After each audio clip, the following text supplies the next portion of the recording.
excited to get in to talk about stuff, to see how advantages relate to your plan. I'm excited for you guys to build a trading plan that suits your needs, that you feel comfortable with. And our whole goal today is going to be to learn how to read the software, to learn how to open up your charts, to look at this next-gen software and understand the information it's giving you. Because as soon as you understand how to read your software, becoming a trader becomes easy because you're going to see these advantages and you're going to be able to practice them and you're going to have recognition through repetition. And it's really going to make life pretty easy. I've only got 10 of you in here today. That's okay. So we're going to go through it. I'm going to do it like I always do it. And we're going to go through forexfactory.com and we're going to make sure that there's not something going on that might make the market a little wacky or crazy. Today is August 23rd. It's a Wednesday.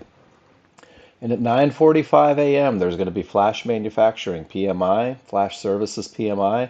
And I'm not going to lie, guys, I really don't understand what that is. I don't know what Flash Manufacturing PMI is. But what I do know is that they consider it to be a high impact news. So for me personally as a trader, I avoid trading into news. I avoid jumping in front of a market that might have an emotional reaction to news.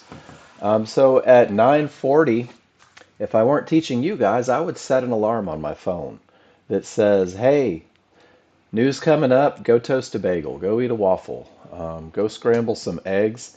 At 10 a.m., we're going to have new home sales. And then at 10:30 for my crude oil traders, that crude oil inventories is coming in. And that's the one where they release, I know what that one is. That's where they release how much there is in reserves.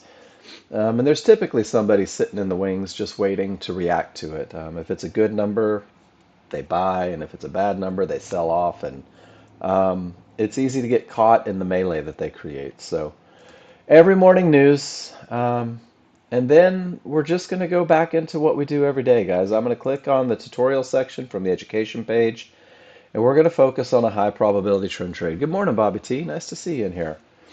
We're going to focus on a high probability trend trade. We're going to dedicate our first hour to this trade because a high probability trend trade is a trade where every indicator on every chart agrees for the trade. There it is right there from the glossary of terms.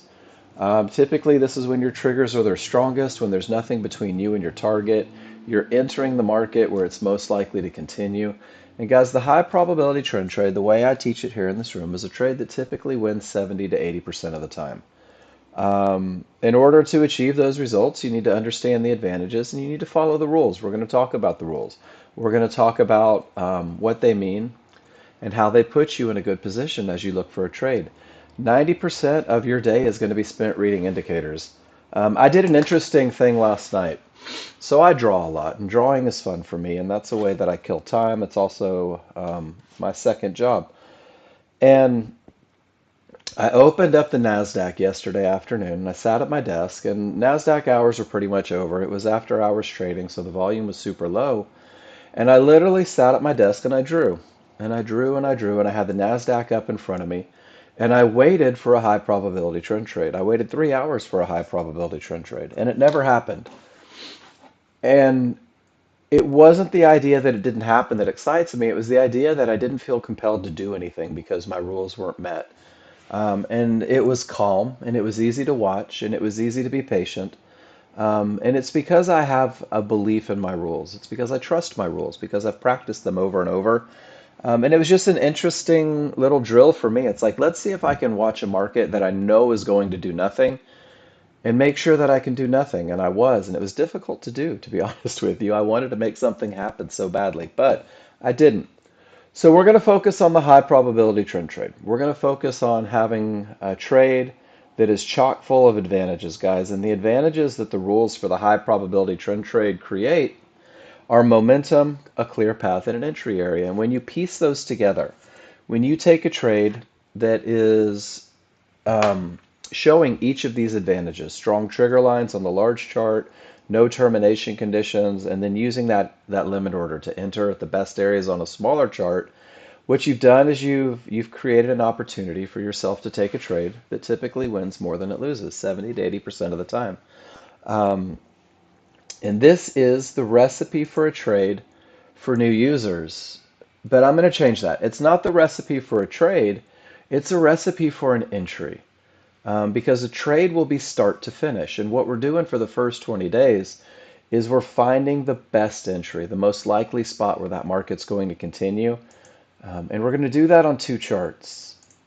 Going to use a large chart. And a large chart is going to identify direction, momentum, and areas. Um, the large chart has a pretty big task on its hands, and we only need one bar to do it.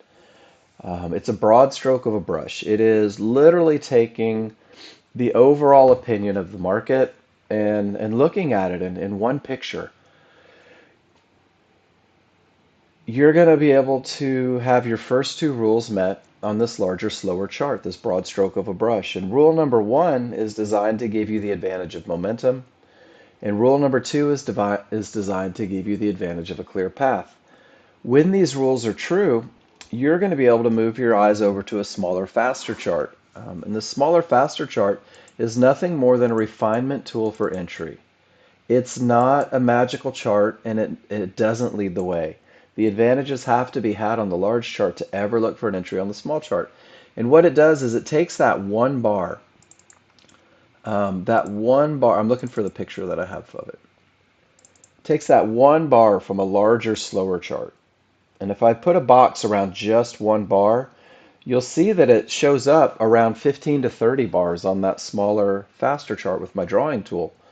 And it's the ability to refine with more bars, with a faster moving chart that lets us really pinpoint. And that's what this circle is. This will be your entry for the high probability trend trade. It allows us to pinpoint with pretty amazing accuracy where the market is likely to continue. So much so that we'll wait for that market to come to us with a limit order. So it's really pretty simple. It's a two-part process.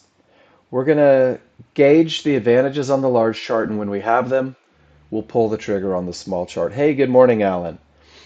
We're going to keep it simple and focused in the beginning. We're only going to look at three rules that create three advantages. And the goal is to become a chart reader for the first, hey, good morning, Jose, is to become a chart reader first and a trader second, because 90% of our day is spent reading charts. 90% of our day is waiting for the advantages, and 10% of our day will be pulling the trigger when they're present. Initially, you'll have fewer things to look for. You're going to streamline. You're going to focus on the best of the best in the beginning. You're going to focus on entries at the absolute best spot. Because when you do that and you become a chart reader, you're going to understand three very key concepts. You're going to understand where the market is likely to continue, and you'll be using those continuation areas for entries for your high probability trend trade. You'll understand eventually through chart reading where the market is likely to go, and this is going to help you get the absolute most out of your trades because you're going to understand that with momentum and Fibonacci, targets can go just a little bit further off in the distance. And then you're going to understand where the market is likely to stop. And these are what we call termination conditions. And this really is rule number two. Termination conditions may stop the market dead in its tracks. Termination conditions may create a bounce that's untradeable. And termination conditions may create a full reversal of the market. And when they create a full reversal of the market, it creates an anchor for your absolute highest probability trend trade that you can take. This high probability trend trade that happens after reversal in the market is that trade that typically wins 70 to 80%. Good morning, Tim. It's that trade that creates confidence through the memory of success. And it's that trade that a little recognition goes a long way, because once you understand the high probability trend trade, guys, and I'm talking 20 days maybe to get this tops. Once you understand these very basic concepts of momentum, a clear path, and an entry area, you'll be able to apply them across the board. You'll be able to use them for other trades. A lot of you in this classroom are really into the momentum trades, right? And it still uses the three ideas of momentum, a clear path, and an entry area.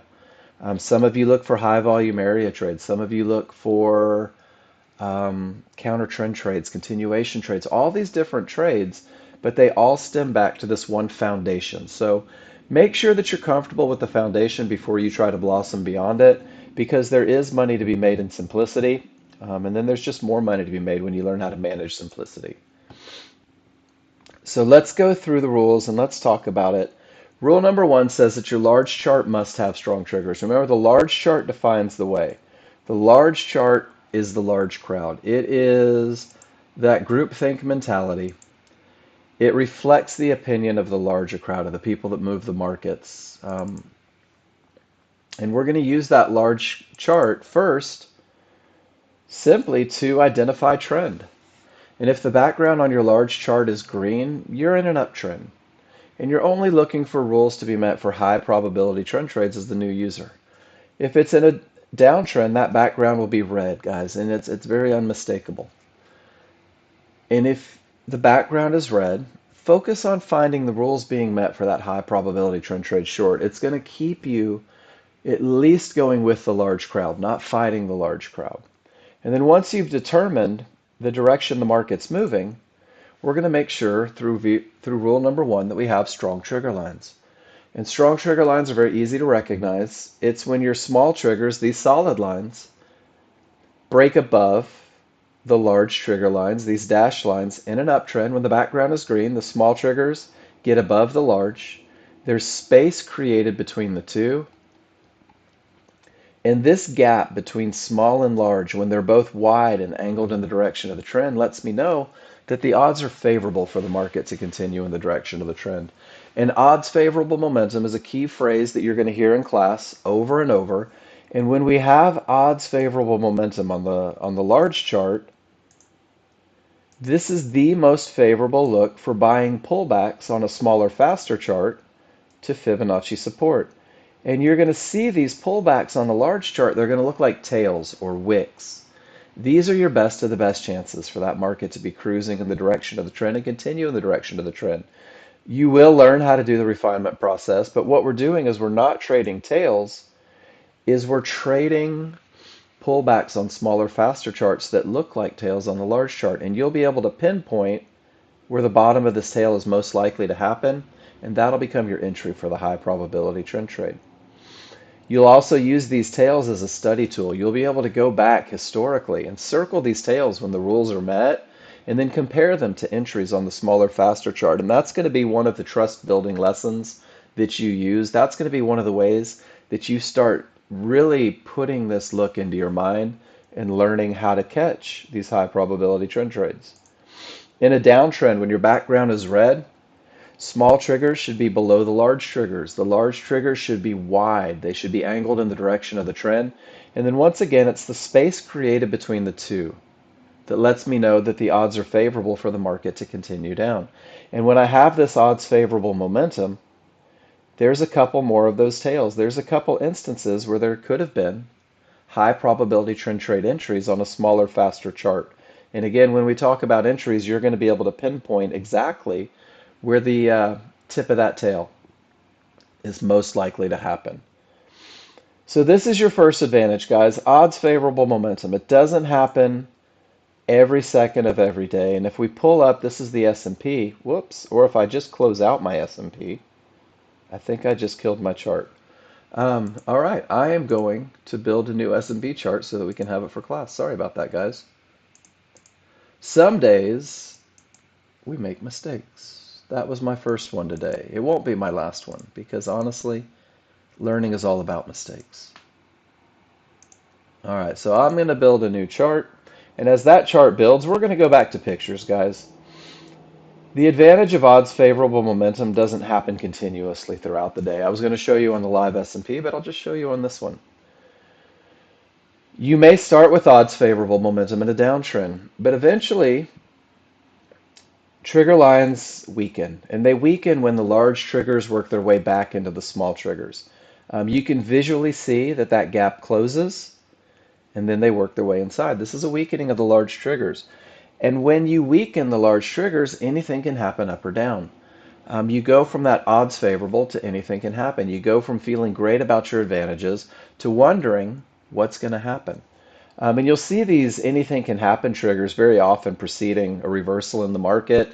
You'll see them happen as you get closer and closer to areas that are likely to stop the market.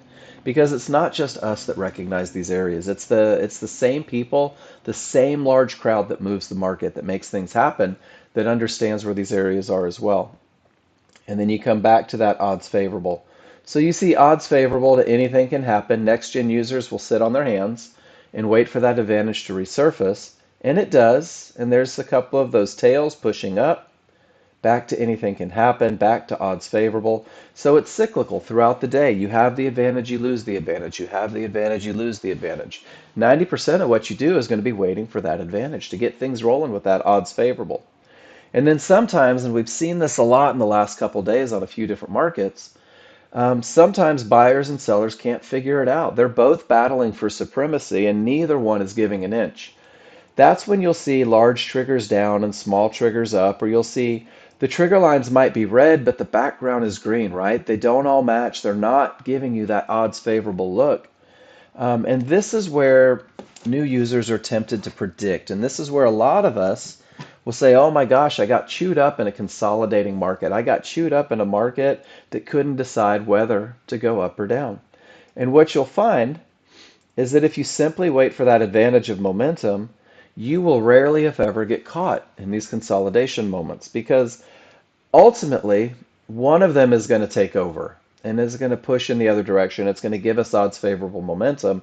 And one of the hardest things that you're going to do as a brand new user is absolutely nothing when the advantages are present. But anyone that's been trading longer than a month will tell you that winners are fantastic P&L builders, right? Winners are great for adding money to the account, but the avoidance of losers, the avoidance of taking those low probability trades, taking those losers when you didn't need to, that's what really maintains an account. So rule number one, strong triggers, guys. That's the first look. That's your best look. That's going to be the look that sets the tone for everything. And I've got that S&P chart now. I'm going to blow it up. And I'm going to put nothing but trigger lines on it. I'm going to right click and go down to my templates. And I want you to see this. Nothing but trigger lines. And if I click OK, we remove all the noise. And what you're going to find is sometimes there's going to be big moves down and you don't see any of those tails. Or there's going to be large moves up and maybe that one tail happens right at the tail end of momentum as those trigger lines are working their way back inside.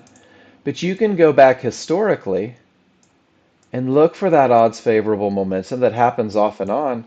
And when we have that momentum, circle the tail, guys. This is part of the study process. You can go back at least 10 days on every chart that you own.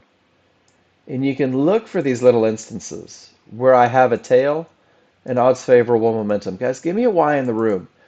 If you see what I'm doing here, I'm looking for the best of the best trigger lines. And if one of these wicks form, I'm just going to circle it. And guys, this is going to pay dividends as we go back and learn how to take entries. So this is the first step in the study process, identifying the momentum.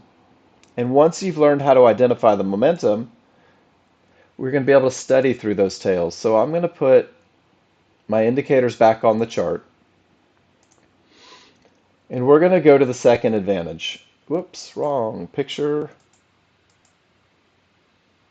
And the second advantage that we're going to give ourselves, whoops, I closed everything out. I apologize, I feel a little scattered today. Here we go. Large chart leads the way. Large chart says strong triggers. Large chart also says that termination conditions must be false, that there's nothing in the way between you and your target. Room to the profit target's true. Rule number two happens on that large chart. And rule number two is going to define the areas that may stop the market, that the market may bounce, that the market may react. Those areas can be magenta divergence highs, cyan divergence lows, those lines that print when there's a loss of momentum in the market. It may be red Fibonacci resistance or blue Fibonacci support, and it can also be these yellow 1-to-1 dots. But what we're doing is a simple comparison, trying to determine whether or not an area is likely to stop the market. And it's a two-part process. I'm going to go back to the tutorial section, and we're going to talk about the recipe for identifying an area that may stop the market. The first part is price reaches the area. Your dynamic Renko bars will work their way down to Fibonacci support in a downtrend. And when they reach Fibonacci support, all I need you to do is ask yourself, where are my trigger lines? And if your trigger lines remain above the area of support, no more short trades into the area, guys. That area in the moment, when price reaches and the triggers are above, is an area that may reverse the market. It may create a bounce. We don't know if it's going to reverse the market. We're absolutely clueless on whether or not it's going to create a bounce. But what we do know is that potential is there. And when that potential is there, it pulls away the advantage of having a clear path. So Nexgen users, you're just going to sit on your hands and you're going to wait. And you're going to say to yourself, this area may reverse the market. This area may create a bounce. And because it may, I'm doing nothing as price reaches that Fibonacci area, as those trigger lines remain below. And you're going to say to yourself, I'm either going to let the market reverse or I'm going to let the market break through the area. And if it breaks through the area, if both the small and the large triggers get to the other side of resistance, resistance acts as support. If both the small and the large triggers get to the other side of support, support begins to act as resistance. And then you have a clear path. Then you have rule number 2 met. And guys, then it's time to start looking for that trade again. You'll notice in this picture, the smalls get above the large. The large and small have cleared resistance. The path is clear. And there's one of those potential tails. There's one of those potential entries to get you into the market. The recipe doesn't change whether it's a high or a low, and I want you to really use the words. Price reaches the area. Where are my trigger lines? Here's a divergence high. This is a loss of momentum from a pivot. And on its own, guys, that's not a termination condition because of the recipe, because price must reach an area. This pivot creates the area, but when price reaches that divergence high and the trigger lines remain below, we have what we call a pivot stop out of a divergence high. Now it's a termination condition. And if this termination creates a full reversal in the market, we're going to call it a strong top, a good top, and that's the precursor for the best of the best trend trade that you can take. Price reaches resistance, even with odds favorable momentum, trigger lines below, no more long trades. Price reaches resistance in 1-to-1s, trigger lines remain below. No more long trades, guys. It really is that simple in the beginning. Go in the other direction, it's no different. Price must reach the area first. Price reaches 1-to-1s. It happens right here and all the trigger lines remain above. Look at all of the mess that happens off of that area. And it comes back and retests the area. The trigger lines remain above. This is textbook termination conditions, guys, and you see this a lot and it creates an untradeable scenario. If this termination creates a full reversal, now it's a strong bottom. Now it's a good bottom. Now it is the precursor for the highest probability trend trade that you can take. Support hit, triggers remain above, sit on your hands even with the momentum. The pivot forms and creates our area, that divergence low line. Price reaches the area, trigger lines remain above. Now it's a termination. If that termination creates a full reversal, we are going to identify it as a strong top or a strong bottom. Is everybody comfortable with the idea? Terminations happen all day. And this termination is good right up to the next termination, right up to the next termination. And these reversals will create strong tops and bottoms. And if we go back to the S&P one more time, guys, let's use that live market today. Price reached Fibonacci resistance. Absolutely no trigger lines broke through. Give me a Y if you see it. Because this termination condition reversed the market. And you guys knew about it. Where did that start printing? You guys knew about that key area since 1:20 in the afternoon yesterday. And it held like it was getting paid to hold. Support held to the tick. Resistance, they tried to break it, and then support held and resistance held.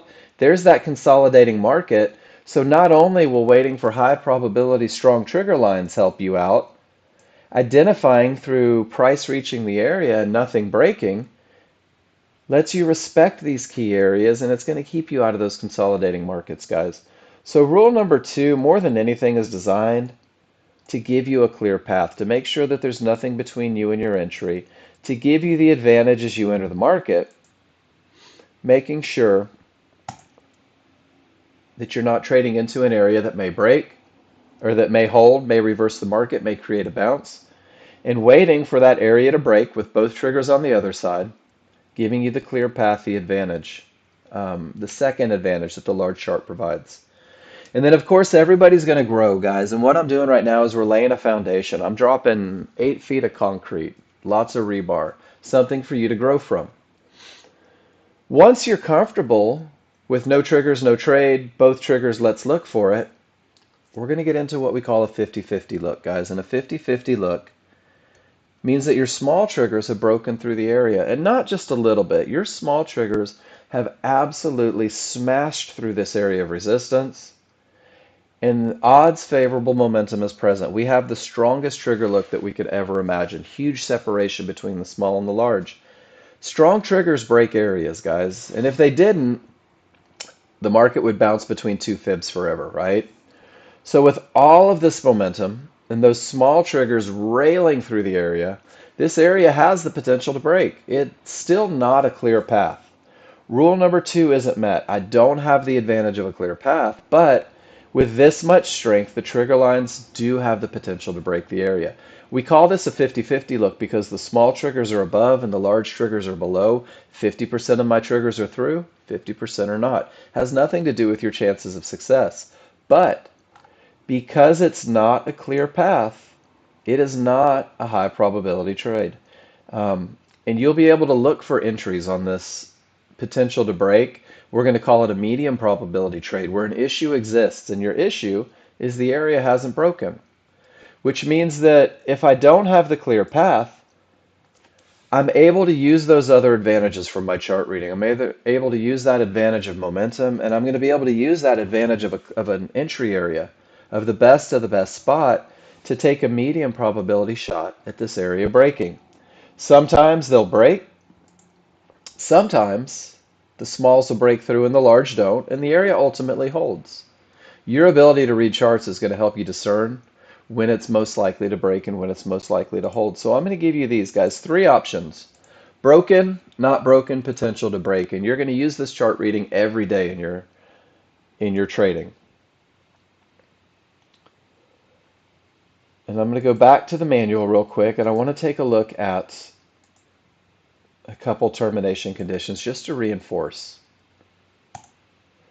The creation of the line, that divergence low, is not a termination, but when price reaches it and the triggers remain above, now it's a termination. And this pivot stop out of a divergence line is a powerful termination condition. Becomes more powerful still when it coincides with Fibonacci. When you get a pivot stop out at Fibonacci, it adds power to the top or the bottom. And remember, when this termination creates a full reversal, it is a strong top. This sets us up for our highest probability trend trade. This picture also illustrates that 90% of what you do is waiting for the advantages. Price reaches resistance and no triggers break, no more long trades, and it pulls right back to support. And no triggers break, no short trades. And it pushes all the way back up to resistance and creates a pivot stop out of a divergence high. No triggers, no trades, right? 90%. And your patience is rewarded because ultimately this pivot stop out gives you odds favorable, a clear path, and there's the tail. That potential entry for your highest probability trend trade. You see the same thing from the bottom. Termination creates indecision. Indecision ultimately creates a full reversal. We're going to call it a strong bottom. Full reversal gives us odds favorable momentum. Rule number 1 is met. Both small and large get above resistance. The area is now broken. The path is clear.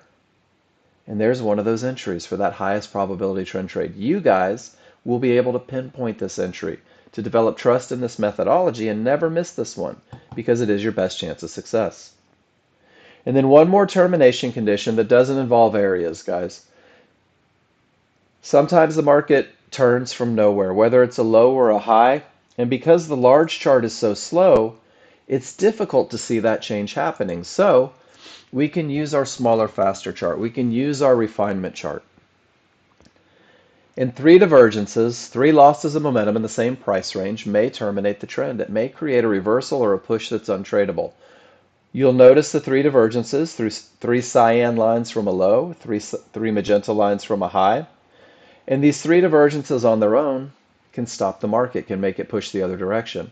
It becomes more powerful when the small triggers work their way inside of the large. We go to that anything can happen trigger look. And it becomes more powerful still If from a low your final pivot is higher than the previous, your third pivot's higher than the previous, or from a high, that third pivot is lower than the previous, it creates a head and shoulders pattern. And it adds even more strength to that potential termination condition. So three on their own, watch out.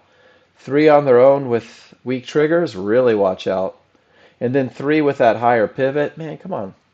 How many signs do you need before you get run over and it goes the other way? And that's what rule number 2 does, guys. It's designed to keep you safe. And you'll see these three divergences from a low or a high. At times when your large chart, whoops, wrong large chart, may be turning not at a Fibonacci area. It may be turning even with odds favorable momentum. So it becomes a little bit of a safeguard. And what it also does for you is it's going to help you with management. If you're in a short position and three divergences print, it becomes an indication that it's time to exit that trade and wait for the advantages to come back. The same thing is true going the other direction. So you'll be able to use these divergences also as a management tool as you grow with your plan. So rule number 1 gives us strong triggers. This one's been met on the large chart. Rule number 2 says terminations are false. Once again, this is met on the large chart 90% of the time. Three divergences on the small may change the scenario. And when those are true, when we have momentum, when we have a clear path, guys, all we have to do is find that point where the market is likely to continue. And we're going to do that with rule number 3. And rule number 3 says that we're going to use a limit order at areas and triggers. Rule number 3, exasperated a bit, says we are going to use a limit order to buy or sell a pullback at an area inside of favorable large triggers. And what that means is that when the large crowd tells us that we should be going up, and the large crowd says that they have a freight train of momentum, and the large crowd says that there's nothing in your way, we're going to let the small crowd, the people that fight the trend, the people that fight the momentum, we're going to let them fight. We're going to hope that they fight. And they're going to create what's called a retracement, a small pullback counter to the underlying trend. And we're going to take advantage of this retracement, and we're going to wait for it with a limit order at an area inside of favorable large triggers. And that's rule number 3, giving us that best of the best entry where the market is likely to continue. But it starts with the rules met on the large chart, and this is what your small chart's going to look like when you make a decision to take an entry. You should have strong triggers. Small should be above the large. That's universal. Whether it is a large chart or the small chart, that momentum can be identified through the separation between the two. You're also going to identify the areas where that trade may happen. And high probability trend trades happen from Fibonacci, red resistance, blue support, green midbands, or these yellow 1-to-1s. These become your bounce point for the entry for that highest probability trend trade. But the key is we want them to be inside of favorable large triggers. And this is a phrase that you'll hear over and over. Inside of favorable large triggers. And what that means is that your large triggers on your smaller, faster chart and your synthetic triggers, that other set of large triggers that's on there, they should be one on top of the other, really consolidated, wide angled in the direction of the trend. And when you have that look, like two snakes riding piggyback, it's going to create your smallest window of opportunity, the absolute smallest point where the market is likely to continue. The larger the separation on the two, the larger the potential for that bounce point. So for the new user, keeping it focused on the best entries is just going to get you comfortable with it. And then as you grow, you may find that that larger area isn't problematic, but this is just a way to stay focused on the absolute best in the beginning stages. Using a limit order to buy or sell a pullback at an area inside a favorable large trigger. So everything is up, my triggers are favorable, and I've identified the areas that may fall within. Now I need that pullback. I need that small crowd to fight. We see the beginning of that fight with a reversal bar on your smaller, faster chart. You identify that after everything says up, you get this guy that says, hey, let's go down. There's a reversal bar. Let's push against the trend and the momentum. At the time of this reversal bar, this is really where the magic happens. You're going to create a window of opportunity. For a long trade, you're going to first identify your trigger lines, and then you're going to look for the areas that fall within Fibonacci support, midbands, yellow 1-to-1s, and you're going to create this window from the highest point of support to the lowest point of support inside of favorable large triggers. And I feel as though the language is important for new users. Largest point of support or highest point of support to the lowest point of support inside of favorable large triggers. Because of the momentum and the clear path on the large chart, you're going to activate a limit order right here at the top of that window. You're going to right click on your chart and you're going to put buy limit 2. And you're simply going to wait because at this point, you're powerless. You're not in control of the market. You never will be. You don't get a vote. You don't get to express your opinion on whether or not you really want it to happen. The only thing that you will ever be in charge of as a brand new user, really as a day trader ever in your entire career, is you'll be in charge of your rules being met. You'll be in charge of recognizing the advantages. You'll be in charge of making sure that they're met before you activate that limit order. So you have already guaranteed yourself momentum, a clear path in an entry area, and you've activated a limit order right at the top of that window at the highest point of support. And now it's up to the market to either come to you or not, right? And if it does, your limit order is at 79.21. You're in a long position with all those advantages. And just one more time on identifying the window of opportunity. I'm looking from the top of my triggers to the bottom of my triggers. But I'm looking for the areas within. I'm looking for my highest point of support, this green midband, to my lowest point of support, those yellow 1-to-1s. That's my window. That's where the market is most likely to continue. That's my most likely bounce point. My limit order goes at the top, guys. And if the market pulls back and hits that limit order, I'm in the position. But I'm in that position and I fully understand that I've created a window, not an exact bounce point. And that market may push to the bottom of my window. And that's okay. That's a part of trading. Seeing those red numbers shouldn't be scary at all on a smaller, faster chart because the large chart says everything should go up. Everything is most likely to go up. But anything that wins 70 to 80% of the time, guys, we're all good at basic math, has the potential to lose 20 to 30% of the time. And guys, this is where you're going to be able to manage your risk by using this window of opportunity. By waiting for the pullback to the areas inside of favorable large triggers, you can identify via the window where the market shouldn't go. It shouldn't go beyond those yellow 1-to-1s inside of favorable large triggers, and next-gen users manage their risk by having a stop placed just below that window of opportunity, right where the market shouldn't go. And in the unlikely event that the market is wrong this day, and this is one of those 20 to 30%, it's like a catcher right there behind home plate. Hey, price went too far. The market went too far. I'm going to get out of this trade. I'm going to accept that losing is a normal part of a positive equity curve. I'm going to brush off and I'm going to wait for my next best opportunity. And that's why we create the window and we get into every trade with a protective stop in mind, understanding where the market shouldn't go. Waiting for the window is also advantageous because I see a lot of new users jumping in up here. Well, where does your stop go? Your stop still has to go all the way down here. That, my friends, is a lot of risk, isn't it? And if you jump in way up here, your potential profit target is right there. And that's not a lot of money for an awful lot of risk, guys.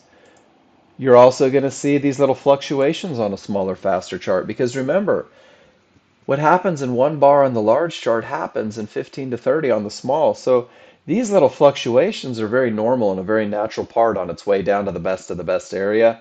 I see a lot of users jump in at the top of this bar.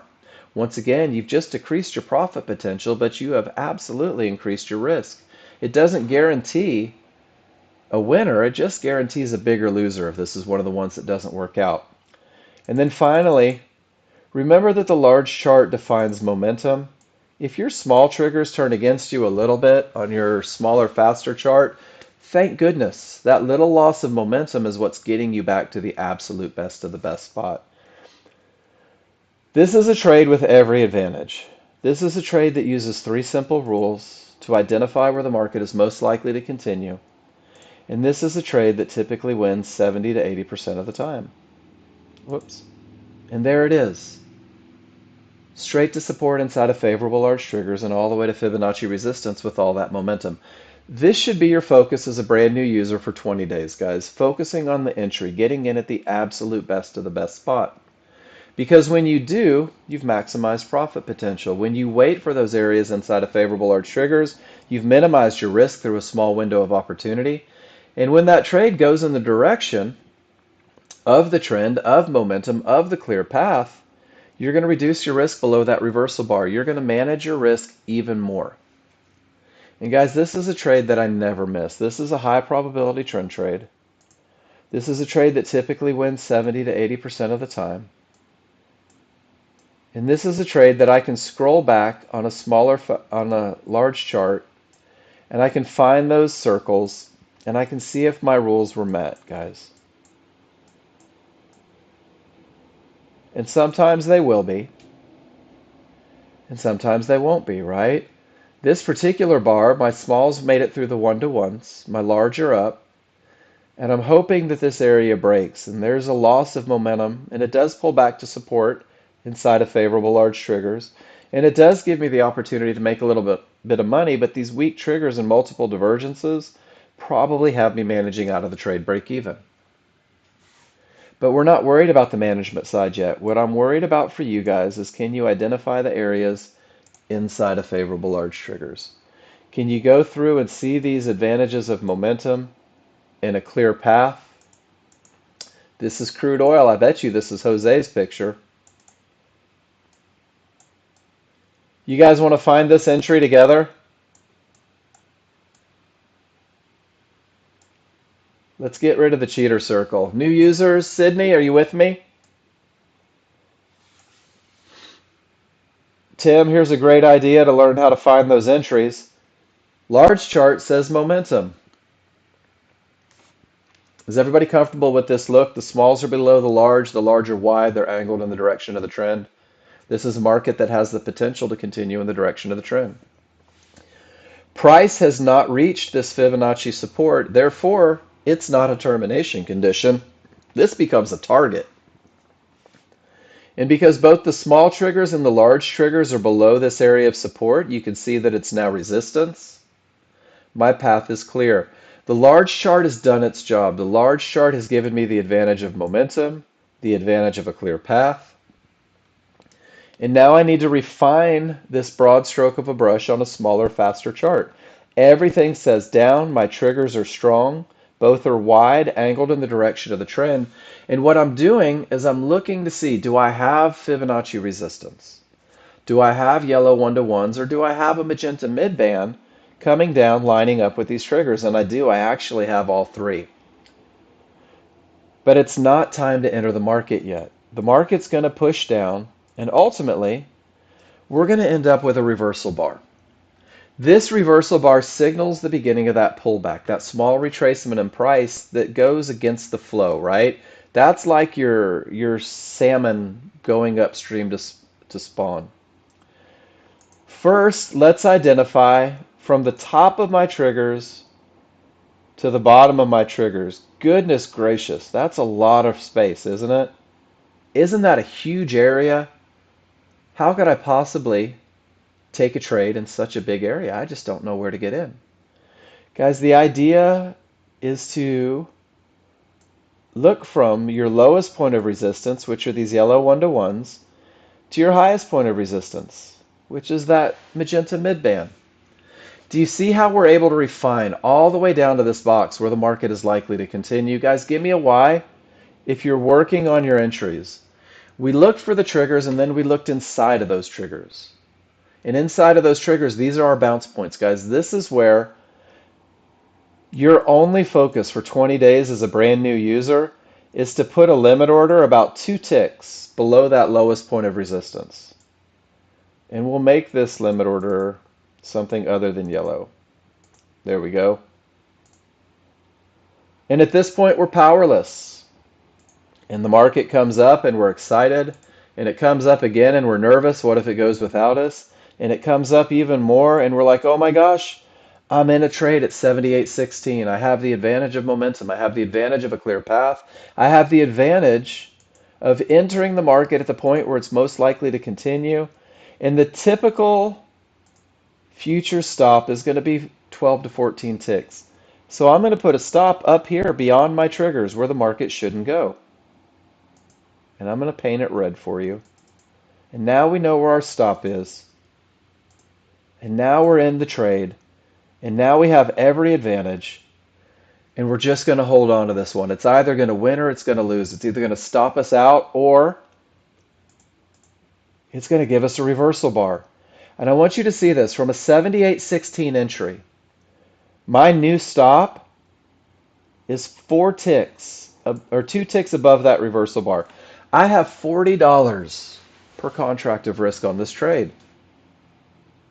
And where did we say was our target? Do you remember? Fibonacci support with strong triggers becomes a great place. We're going to talk about management, and management's the second piece of the puzzle. But new users, what I want from you is I want you to be able to identify this entry. And how do you do it? How do you build that recognition? If the rules are met on your large chart, circle the tail. And watch where this circle winds up. Right at resistance inside of favorable large triggers. This is your pattern. This is your foundational trade. This is the trade that has taught you how to recognize the advantage of momentum. And this is the trade that's getting you to understand and recognize these termination conditions. And this is the trade where you're going to be able to refine those two advantages down to one entry point to get into the market where it's most likely to continue. And let's see what this one did with all that momentum. Ooh, there's one of those fluctuations. That's scary for a new user. But this chart said go. And there it is right to Fibonacci support. Congratulations, ladies and gentlemen. That was $160 per contract. That's your high probability trend trade, guys. That's understanding where the market is likely to go, where it's likely to continue, and then taking profits where the market has the potential to stop, right? When price reaches Fibonacci support and the trigger lines haven't broken yet. I feel pretty good about that trade. Your job is to take this trade every time you see it, to focus on this entry, to get yourself in a position where you simply don't miss it because of the advantages present. Is everybody cool with that? That's your high probability trend trade, guys. This is the first hour class every day, reminding you that once you learn to read your charts, everything opens up for you. It really does. So I'm going to give you the same gifts I give you every day, guys. And the first thing I'm going to do is give you a high probability trend trade checklist. This is your way to police yourself. This is how you can look at your chart and take that picture. And I want you to build the habit right now. Day one, week one, month one, year one. I don't care where you're at. Get in the habit of writing your rules on the chart, writing why you took that entry, writing what you see. And every time you write something on the chart, ask yourself, so what? I had odds favorable momentum. Right on the chart, it's likely to go in the direction of the trend. I had no termination conditions. Write that you have a clear path. Had an area inside of favorable large triggers. Write it all out so that you're always focused on the best entry. Guys, this checklist is going to police you. This checklist is going to keep you focused on the best of the best. And this checklist is going to help you find success as a brand new user. I've never had anybody in the history of this checklist do worse than 70% winners, ever.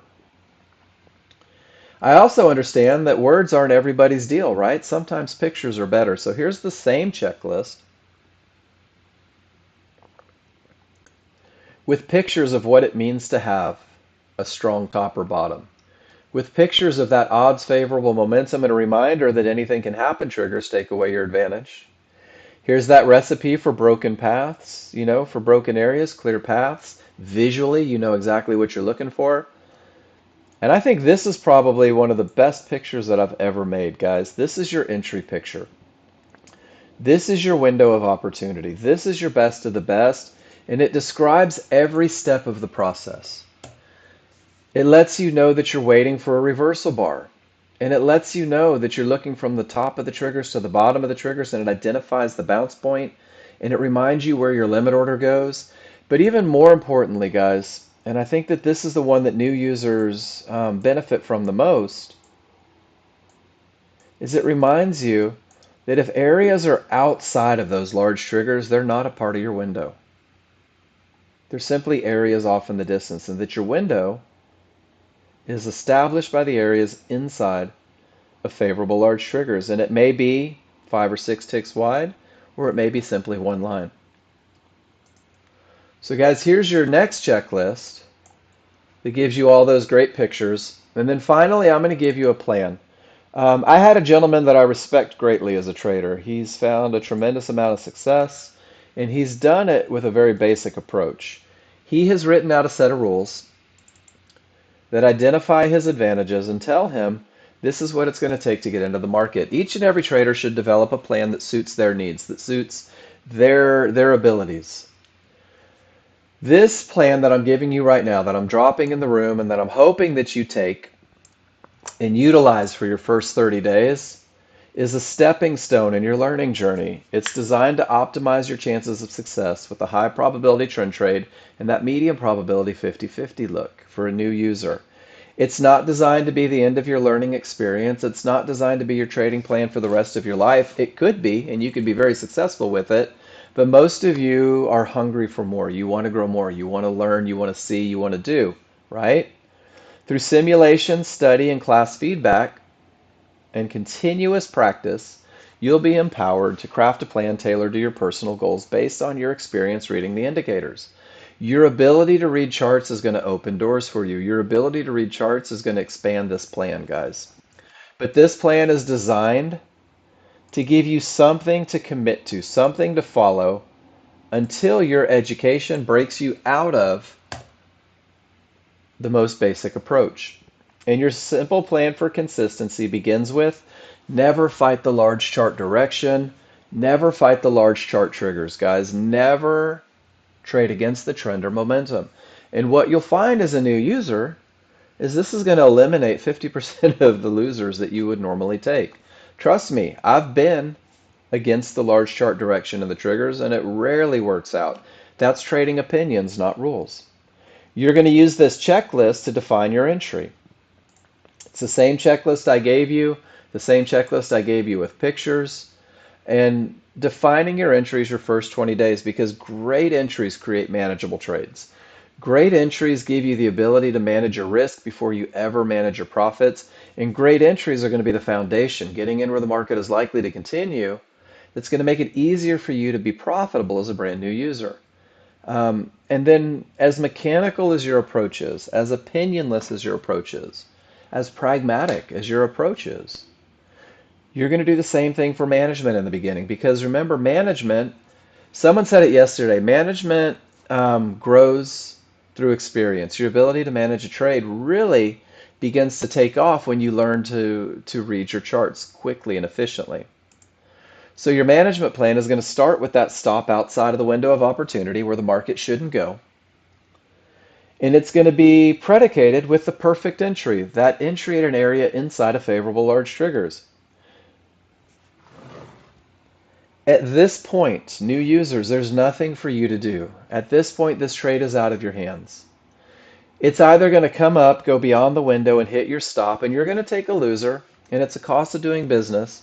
And you're going to say to yourself, I had the advantage of momentum, a clear path, and an entry area. This is a trade that typically wins 70% of the time. I'm okay because that loser means that the market was wrong and it's a cost of doing business. And that's your only option at this point, is either get that stop hit or the market blesses you with a reversal bar, with that movement in the direction of the trend, in the direction of the clear path. And if it does, you're going to manage risk by putting your stop 2 ticks above that reversal bar. But once again, you're at a point, you're not going to form an opinion. You're not going to let small chart fluctuations scare you.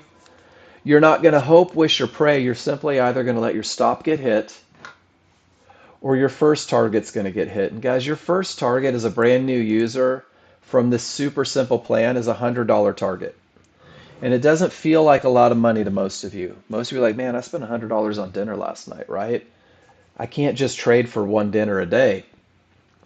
But this $100 target for a brand new user creates excitement because the money's yours. You're going to hear profit target reached.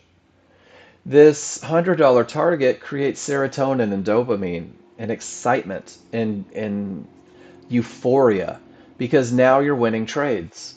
And at the time of hitting this first target, and this happens typically in seconds, you're going to move your stop to break even. You're going to take all of the risk off of the trade, and you will have been paid. And we do this for a very, very, very important reason, guys. When you have nothing to lose, it's easier to hold on to a trade. When you have absolutely nothing to lose, it's easier to hold on for that $200 target. If you're still scared of losing money, it's going to force you into an opinion-based decision. So pragmatic. I'm either stopped out break even or my second target is reached, and that's $200. And once we reach $200, I'm out of the trade.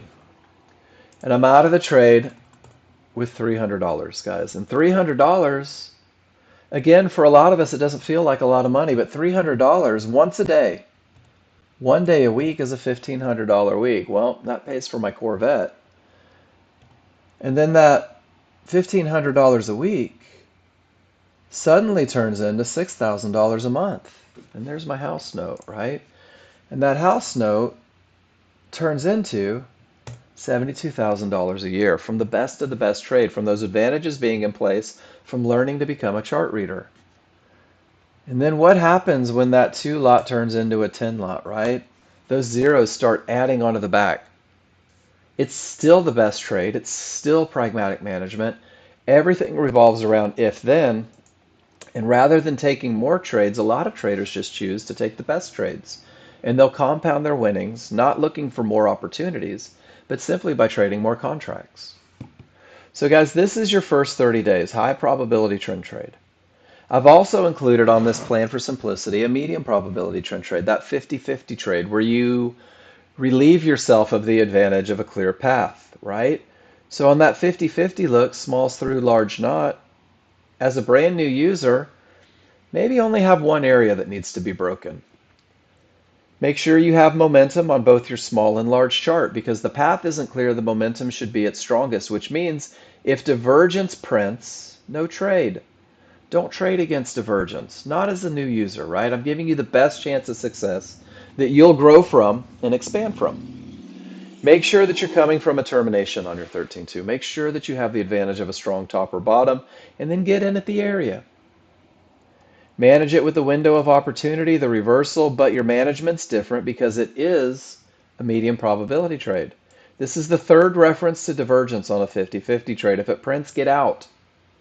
Your first contract should be at the first trouble spot. No hoping, no wishing, just if then. Make those quick profits on a medium probability trade. It's not a home run typically. And get out of the market and wait for your next best chance. So guys, I've given you 2 checklists. I've given you the KISS trading plan. And I've given you the foundational approach, giving you the absolute best chance of success. The only thing that you need to do now to be a confident trader is post all of your trades in the class. Sydney, I want to see you posting pictures in class today, right? I want to see what you're reading on those charts. It doesn't matter if you win. It doesn't matter if you lose. Brand new users, you're going to lose a lot in the beginning because you're learning a new skill. The same way you skinned your knees when you were learning to ride a bike, or the same way you failed a couple tests the first time you took algebra, because it's a new concept and you're learning to do it. But if you post your trades in class, win, lose, or draw, you're going to get feedback on everything that you do. And you and I are going to work together hand in hand to recognize advantages and to help you develop a trading plan that suits your needs.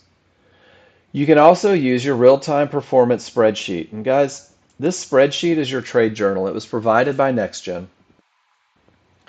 Every trade you take, you're going to log. And then the next morning, you're going to go back and you're going to see what you did yesterday. So if you took trades yesterday, hopefully you studied them and you looked at them and you said to yourself, this is what worked and this is what didn't. And today I'm going to focus on what worked. I'm going to focus on the advantages and I'm going to try to alleviate myself the burden of using these disadvantages. You're going to recognize which trades felt easy and you're going to see which ones felt forced, guys. And trades feel forced when you have to overthink them, when you know that you're breaking your rules. But this little brief historical study each morning is going to set you up for success. This spreadsheet is one of the most underutilized tools in the user for any user, for any trader. Even the CME suggests that you keep a trade journal so that you can track your progress, so you can grow and watch your improvement. So Take these pictures, study them each morning, present them in class, guys, and that's your path to getting to where you want to be. I'm going to give you a spreadsheet. Nexgen already gave it to you. There's your copy of the tracking. The second tab is your favorite looks. When your rules are met, if you're trading the high probability trend trade, when your rules are met, this is how we develop a plan. Put a picture in your personal trade setups. If you're looking for momentum trades, right now a lot of you are studying momentum trades. When your rules are met, put a picture in there. And what you're going to find is that 10 or 15 pictures of your favorite look is a great way to develop a plan. I've got on this one all of my clients' perfect trades, guys. All of you guys taking what you told me were your rules-based entries. What you told me were the ones that you're going to incorporate into your plan. So some of these may have deviations from the simple 3-rule approach, right? Because everybody's different and everybody sees things different. We're not developing a plan for everybody. We're developing a plan for you. You're developing a plan for you. But what you'll find is if you study clients' trades, you're going to begin to see advantages that are consistent. Typically the advantage of momentum. Typically the advantage of getting into the market at an area inside of favorable large triggers. And very often you're going to find that that clear path shows itself. And then you're going to be able to look at their trades and you're going to see how other people manage trades. You're going to see how other people maybe fudge the rules a little bit on their entries because of the other advantages are present. And this will help you do a little refinement on your own trading. Not one of these trades is wrong, but some of these trades may be wrong for you. And it's important that you understand that. Just like your trade will never be wrong because it's right for you.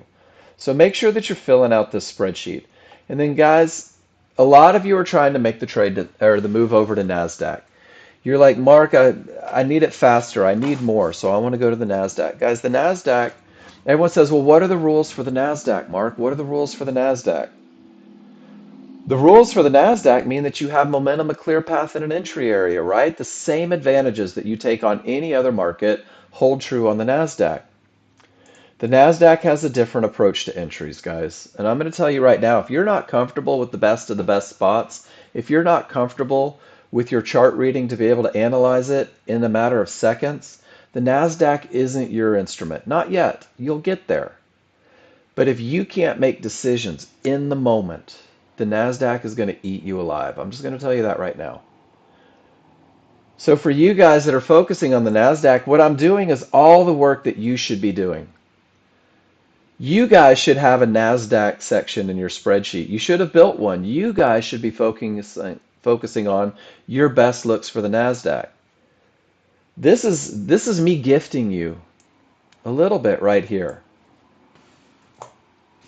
This is what my study has shown me on the NASDAQ. Don't ever fight the small triggers and pictures of what it means. Now your job is to take 100 pictures of the NASDAQ. What does your best entry look like? What are the trades that'll keep you out of them? Use the spreadsheet, guys. This is crude oil. Smalls returning to the large. There's a clear path. Can I right click and put a limit order right at the top of the window of opportunity? I know that I'm losing momentum a little bit, but I do have a clear path. I know I'm losing momentum a little bit, but I have a highest point of support and the lowest point of support inside of favorable large triggers. Do you see how quickly that happened? I'm giving up the advantage of momentum. But because of the clear path, because of the clearly defined window, I'm willing to take a medium probability trade. And that medium probability trade is going to have to be managed assertively, right? Because if I continue to give away advantages, I might have to exit the trade prematurely. Here, price pulls all the way to Fibonacci support. When it does, my triggers are miles above it. No more short trades, even with a red background. That's using chart reading to understand when Fibonacci support may hold. When these large triggers remain a full bar away, price loves to pull back and snap back to them. Keeps you out of this short trade in determination conditions. We call that the gap theory. And the gap theory simply says that if price accelerates away from your synthetic triggers, fast and far, synthetic referring to the large, If price pulls away from your large triggers and smacks into a Fibonacci area or a mid-band, it's likely to snap back and close the gap to those large triggers. We call this the gap theory. And this will keep new users, once you learn to recognize it, from ever taking a short trade between here and here, because it's likely to close the gap back to the triggers. Guys, triggers are moving averages, and we find that the market corrects very often. Often it closes the gap. Price hits Fibonacci resistance. Termination conditions say don't do it. But those large triggers all the way down here, a full bar below, say definitely don't do it. It's likely to close the gap. It's likely to close the gap. And after it closes the gap, you have to decide whether or not advantages are present, right? But the only thing that the gap theory does for you is it keeps you from taking shorts in between the top of these triggers and the bottom of price. The gap theory kept you from taking shorts from the bottom of this price bar back up to the large triggers. There's your gap theory, guys. This is designed to keep you safe. It's not a trade. It's simply keeping you out of potentially losing trades. So guys, that's our first hour. You've got your checklists, you've got your rules, you can visualize your advantages. Price reaches a divergence high, absolutely no triggers break. Look at the reaction the market has instantaneously. But support held as well. Look at this. Weak triggers to support, to pivot stop out, to support, to potential pivot stop out. The NASDAQ is consolidating. Let it break, guys. Let it get out of this box that it's creating for itself before you try to predict that an area may break.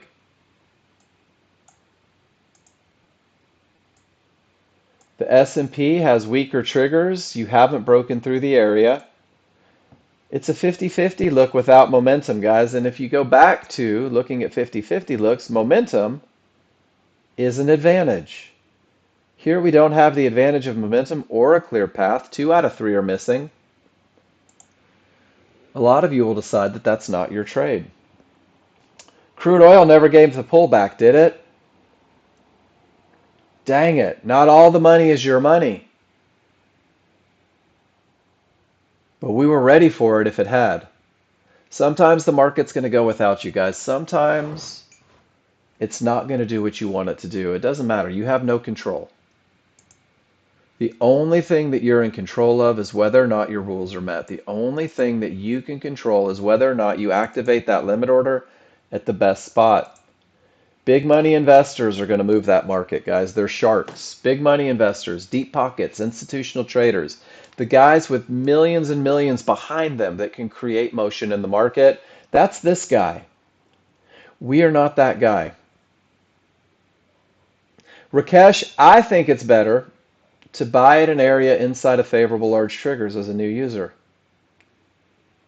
It's easy to look at what the market did and say, oh, if I just would have gotten in here, if I just would have broken my rules this one time, I would have won. So Rakesh, what you would need to do is go back and take that picture 100 times and see if it wins more than it loses.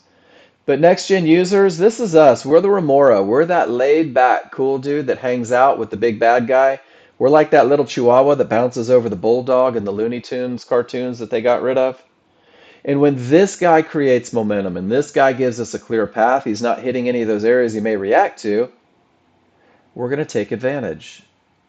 We don't have to be first because the first guy gets eaten, guys. So Rakesh, where was this going to stop? That's what I ask new users.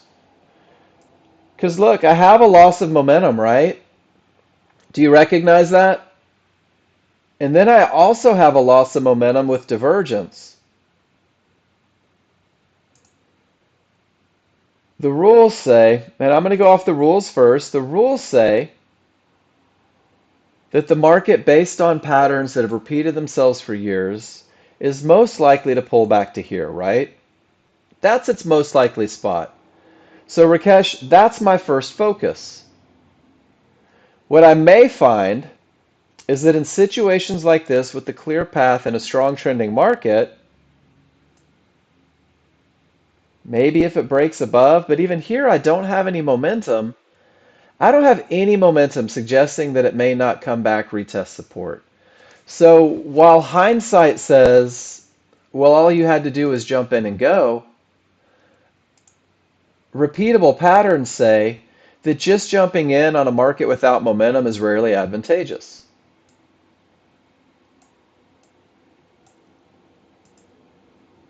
And obviously this one is trending, but let's look how often 2 up bars, right?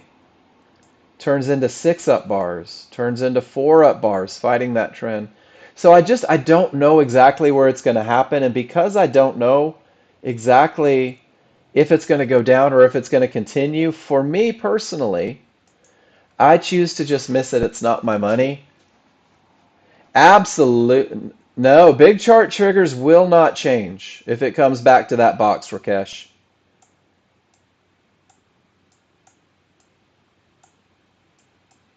Watch this. And let's go back to entries. You ready?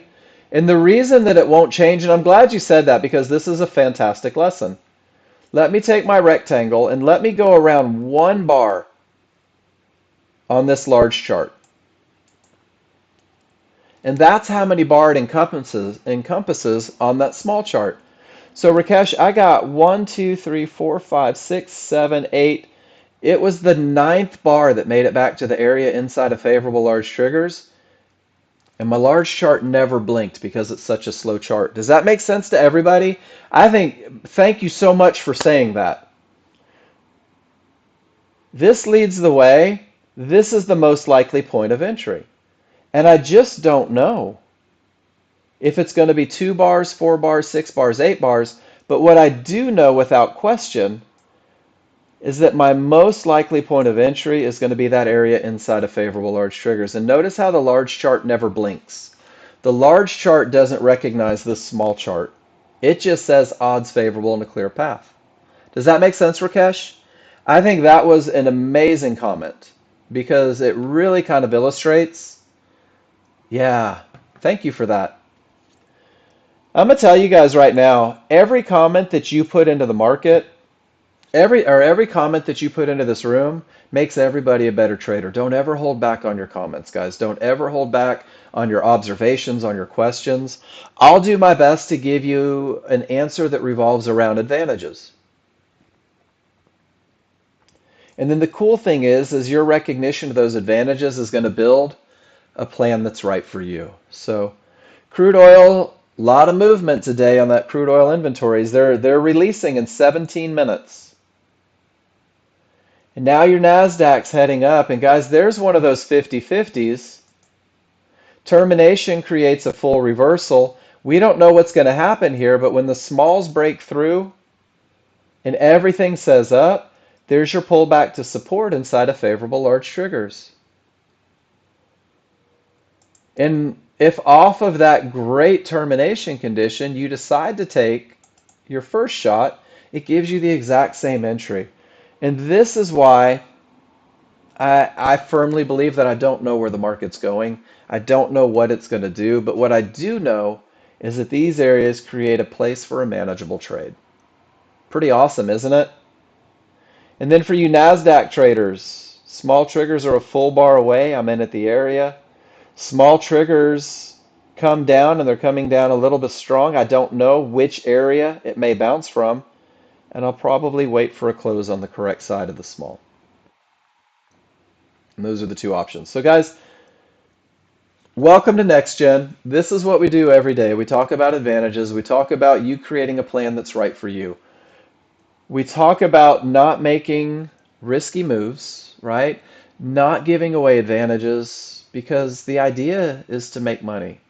And when my small triggers barely push through areas and I have losses of momentum, this is a pretty low probability. It may break, but I don't have any indication. I don't have odds favorable momentum. Look how this area just smashed. And you know what, PFI? I agree with your decision. I support your decision wholeheartedly. And sometimes in class, I tell people don't go to the NASDAQ until you're totally comfortable, but you've got to make that decision for yourself. I can't make that decision for you. So, guys, I'm going to take 5 minutes. I'm going to stretch my legs.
All right, guys, I'm back, and we are going to scroll up to the top and start looking at what you guys did. And then PFI, don't tell me what you did, show me what you did, right? Show me. Oh, you did. You're talking with Gary. Right on. Cool. And guys, remember, every time you post a chart, it's important.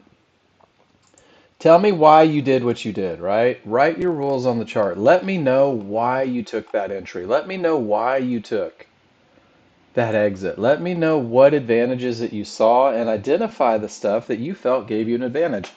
I'm not going to tell you that your trade was wrong. I'm not going to tell you that your trade was right. But what I am going to do is I'm going to read your indicators with you. And when you and I read indicators together, what's going to happen is we're going to recognize advantages and disadvantages, and it's going to put you in a position to where you can be consistent. And that's really the goal, is consistency. Joel says odds favorable momentum and a clear path. He gets in at an area inside of favorable large triggers. I love it. Felt good. Rules met. Joel, beautiful trade.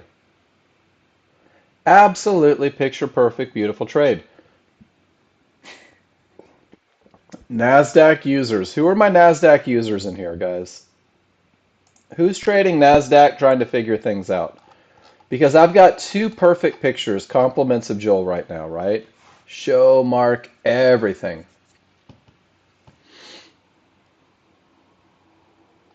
The rules have to be met first. Gary, the rules have to be met first. Odds favorable, clear path, right? Everybody's good with that. That's rules 1 and 2. You know that your entry comes inside of favorable large triggers. NASDAQ users, here is the nuance that you have to pay attention to. Joel, at the time of your entry, your small triggers are coming up strong, right? It's still the right trade. It's still the great entry. Your stop is still in the correct spot. These small triggers coming up against you may act as support. That's it. That's the whole. Guys, I lost this trade 100 times before I recognized this pattern. The small triggers aren't quite a full bar away, and they act as support, and it pushes up to the end of the window. Here, the small triggers are a full bar away. Same entry conditions, and there's room to manage. Getting in at the best area, room to manage. And that's really, I think, the biggest difference in trading the NASDAQ. And you'll see on the spreadsheet, if you took it, over and over and over. Don't fight the smalls, don't fight the smalls, don't fight the smalls. So you guys watching it, this was this morning. It's a 50-50, it's no divergence. Everything says go. And look at how strong the small triggers are. And look how they act as resistance. Guys, this is very, very common in the NASDAQ. And then the second half of that picture is once I get a close on the correct side, not a reversal bar, but a close on the correct side, that market ran like a scalded dog. That little bit of patience keeps you from getting upset, from getting stopped out, from getting run over. And guys, sometimes it happens fast, and you can use a stop order at the reversal bar marker because then you're guaranteeing that close on the correct side. And that's two pictures. They're both in the spreadsheet. And man, I hope that helps you guys. Because this look is going to get you crushed and feel dejected, guys. And this look repeats itself every day. And that little bit of patience, because the large chart leads the way, that little piece of patience takes you next level. That's not what I said at all, Paul. What I said is I'm keeping eyes on the location of my small triggers. And if my small triggers are a full bar away, I'll enter at the area. And if my small triggers aren't a full bar away, I'll wait for a close on the correct side. So it's not even that it's waiting for up bars, right? Because this was an up bar, but it's trading right into those small triggers that are really strong. Guys, it's just a trend trade. And I think that's what people are doing is they're believing that the NASDAQ is this completely separate entity. But it's not. It's just a 50-50 trade from a good bottom, right? It's just a 50-50 trade. There's no divergence. There's a huge window of opportunity, but those strong triggers, it's like, does everyone remember Star Wars in 1977, whatever it was, 78? And the pilots coming in and they just keep saying, stay on target, stay on target, stay on target. And then ultimately it's time to take the shot. All right. Let's clarify. Thank you for saying that, Gary. If I look at these small triggers and I want a long trade, everything below these small triggers is the incorrect side, right? It's the short side, it's the downside. This bar that forms, that closes on the upside, that's a close on the correct side. Does that make sense? Great question. The dark side. Does that make sense, Gary? So I'm not looking for an up bar. I'm looking for a close on the correct side of the triggers. And what's kind of cool, guys, is 20 years ago, Gary, you're making up rules. I'm waiting for a close on the correct side of the triggers.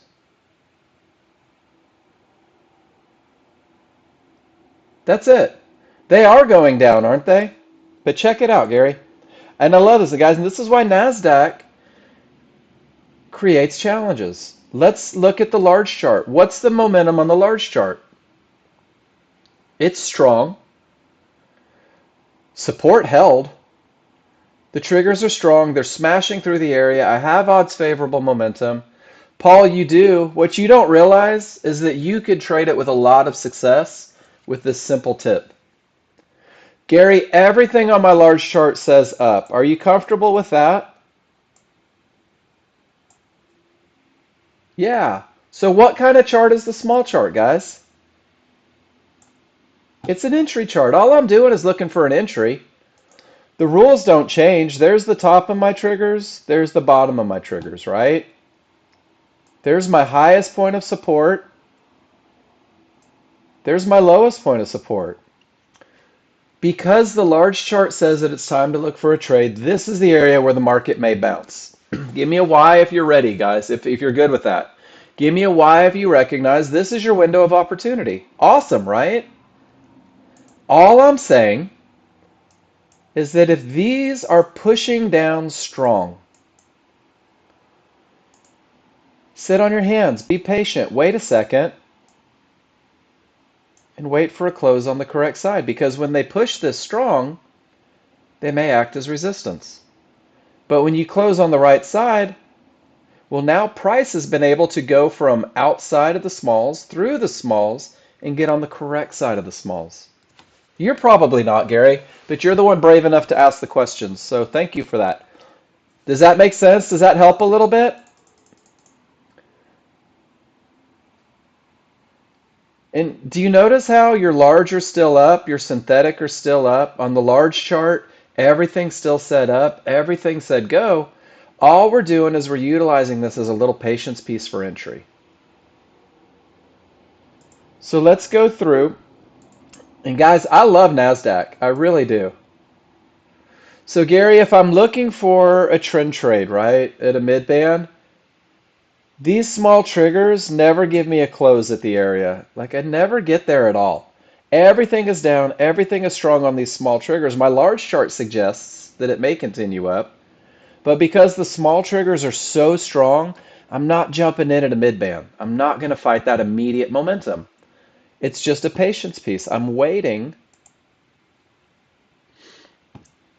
I'm just waiting. And then this one is called entry patience. We're pulling up to the area. Do you notice how the small triggers are up and strong? Look how they act as support. But when I get a close on the correct side, whoops, because the large chart said go. The large chart said a good top, odds favorable, 50-50, no divergence, strong triggers. All I did was wait just a little bit to get to the correct side of the small, and then it does exactly what the large chart says. Guys, it's a high probability trend trade. The only difference is a little bit of patience on the entry. When the smalls are in the opposite direction, Favorable large triggers not always enter area. And Mike, when they're up strong, it may push a little deeper, right? It may push beyond that best of the best area. But then it's not a high probability trend trade anymore, is it? Then it's more like an edge trade. Um, and that's this one right here. But check this out. The large said down. The large had a termination. The large had odds favorable. And there's that gap theory. The gap theory says that we're likely to close the gap to the large triggers, right? And then we have to make a decision, Mike, and I think this is perfect. So I don't take anything here because of the gap theory, but I know that the market's likely to go down because of all the conditions. And then there's the close on the correct side of the small when the gap is closed. And that was my entry for the short. And is that what you're talking about, Mike? Kind of the same idea, right? The window is all skewed, but waiting for the close at the best spot gives you at least a fighting chance of taking that one. So Gary, this is it over and over. This one says never fight the smalls. Picture perfect trade. Look at the smalls. I never take it, I never lose. Because the smalls say be patient. The smalls say wait. And when I'm finally getting a close on the correct side, it's not a long trade anymore. So it becomes a little bit of a safeguard, guys. And then here's the one, the smalls are a full bar away. Everything says up, everything is rocking, and my my small triggers are more than a full bar away from my rules-based entry for area. I'll take this trade. And if they act as resistance, well, I'll manage out and I'll wait. So guys, this is nothing more. The NASDAQ is odds favorable momentum. The NASDAQ is a clear path. The NASDAQ is an area inside of favorable large triggers. And the only difference is you have the ability through my study, through John's study, and hopefully through your study to clarify it, that even when the rules are met 100%, if the small triggers are down strong at the time of entry, be patient. Does that help a little bit, Gary? And this is a great example. That's odds favorable and a clear path. Everything says go. The window is beautiful, but the strong triggers say be patient, be patient, be patient. I love it. And I'm telling you, it eliminated 60% of my losers, guys. 60% of my getting just absolutely smashed on trend trades, not fighting the small triggers. And that was the first one. And then I had to learn how to incorporate. When my small triggers are a full bar away, go ahead and get in at the area because that's your best spot. And I love it. So what I did is I developed a plan for my NASDAQ trading. And I'm telling you guys, I went from blowing out Apex account to blowing out Apex account because I hadn't done the study yet to doing really well. Small's a full bar away. Looks like the gap theory, doesn't it? Jose, high probability trend trade rules.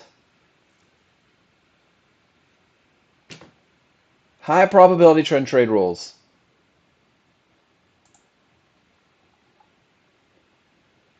Define your momentum. Define your clear path. Define your window of opportunity. If the trigger lines are strong as hell against you, wait for a close on the correct side.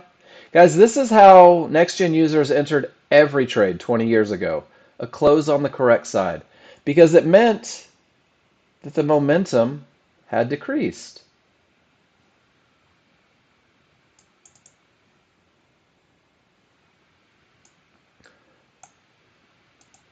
Safia, there's 15 of them. There's the whole spreadsheet. Take all the ones that you want, right? Or 20 pictures. Guys, this is the beginning of study, and this is why I encourage you guys to take a lot of pictures. Because if I hadn't gone through the process of reviewing my trades and figuring out what works and what doesn't work, I would have never recognized this pattern. If I never recognized this pattern, I wouldn't have started looking for it. And if I didn't start looking for it, I would still be getting my ass kicked 20 ways to sideways fighting small triggers. This is how plans grow. It's pretty cool. It's a lot of fun for me. I love going through and recognizing these patterns and saying, gosh, that one keeps taking away my advantage. How do I work around it? How do I create a set of rules that keep me winning more than I'm losing? So not fighting the small triggers was great. Once again, don't fight them. They're strong. It says we're probably going up. Small triggers say not yet. And what am I waiting for? This was the second half of my study. Well, if I get a close on the correct side of those small triggers, then all of the advantages on the large chart, it helps me define that the market's most likely to push to that lower point. And sometimes it overruns on the NASDAQ, right? So this is also a safeguard. Do you notice that this entry with the smalls, the close on the correct side, is the exact same price as that mid band that got absolutely slaughtered? That's not uncommon.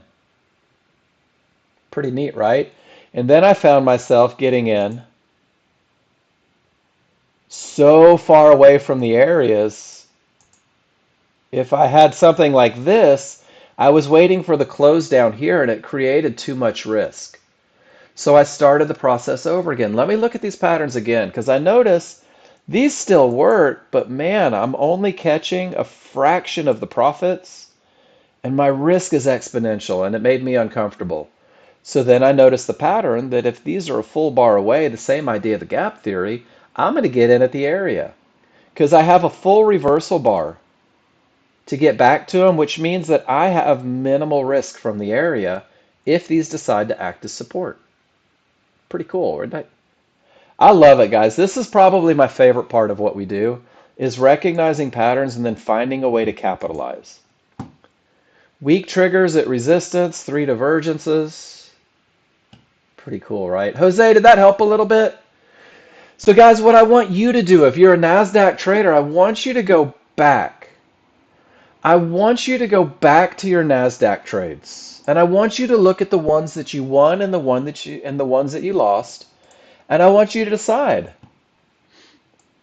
would have not fighting my small triggers kept me safe? And let's just look here for grins. That was 1023. Everything says up, the path is clear, and look how they push down. Strong, strong, strong, strong, strong.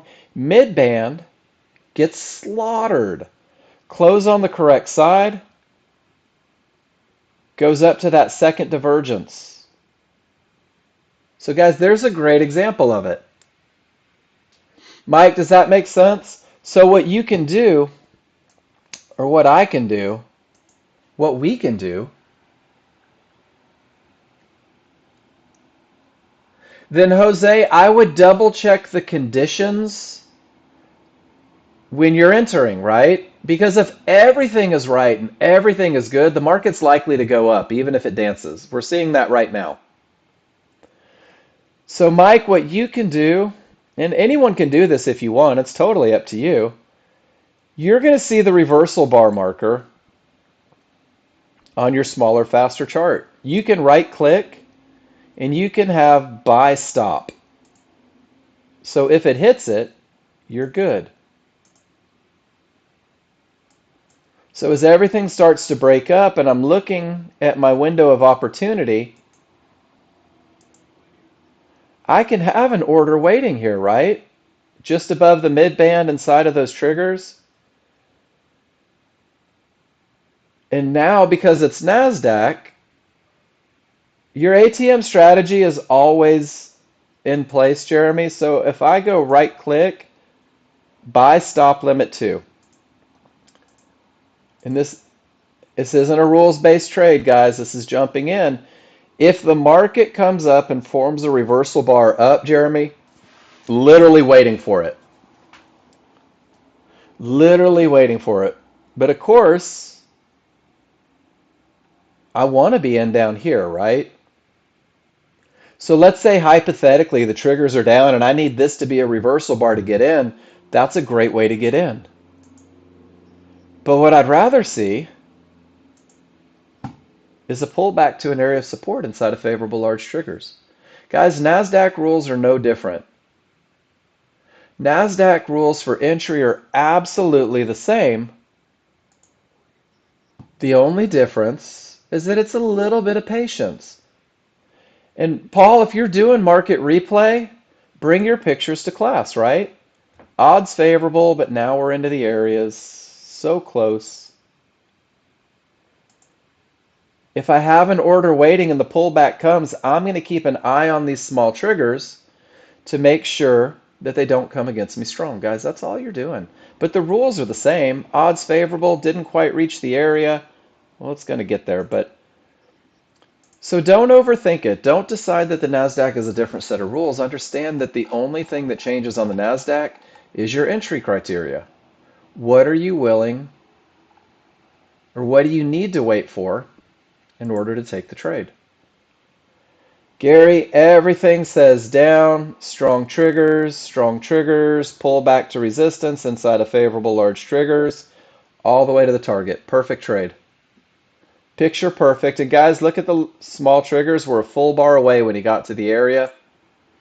Absolutely beautiful. And then Gary, this was your HVA trade. And I think that I'm beginning to recognize a pattern. And let me know if you agree or disagree, and it's okay if you go either direction.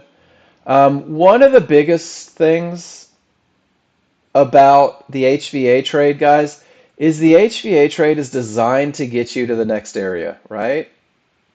It's designed to get you to that next key area. So if you've already reached it, it should pull the HVA line or the HVA trade off of the table.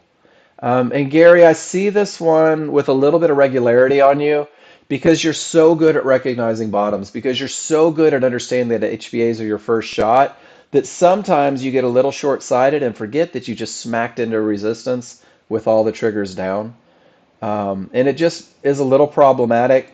And then the entry rules for an HVA have this line either at the small triggers that are coming up strong or at the large. But I think that that would help you a lot, Gary. Just every time you get into the HVA trade, just ask yourself, have I reached the target? And I think it'll eliminate. Yeah. But I think what it'll do is it'll eliminate this loser and let your winners account for more. And guys, that's one of the great things about posting in the room is I'm going to recognize patterns in you the same way you begin to recognize patterns in the market. And we're going to work together to eliminate the challenges and really grow on the potential of, excuse me, of capitalizing on those advantages. And then I caught the same one Gary did. When everything says down, when everything's at strongest, when there's no divergence, guys, I got in at the area because the small triggers were a full bar away. My stop was still in the correct spot. I even got in a little low. I wasn't going to miss it. And all of that momentum carried me to both my targets. Not a perfect entry because it wasn't inside of favorable large triggers, but I wasn't willing to miss it with this many advantages in the small triggers so far away. And then I do believe Mike caught the exact same trade. Mike got a better entry than me, and he managed out at the small triggers up, and then he took the rest off at Fibonacci support. Nice job, Mike. But you see how this really exemplifies. When there's room to get back to the triggers, you can manage at those triggers. And then that's a 50-50. Look, Gary, 34. Are you using the 21, Gary?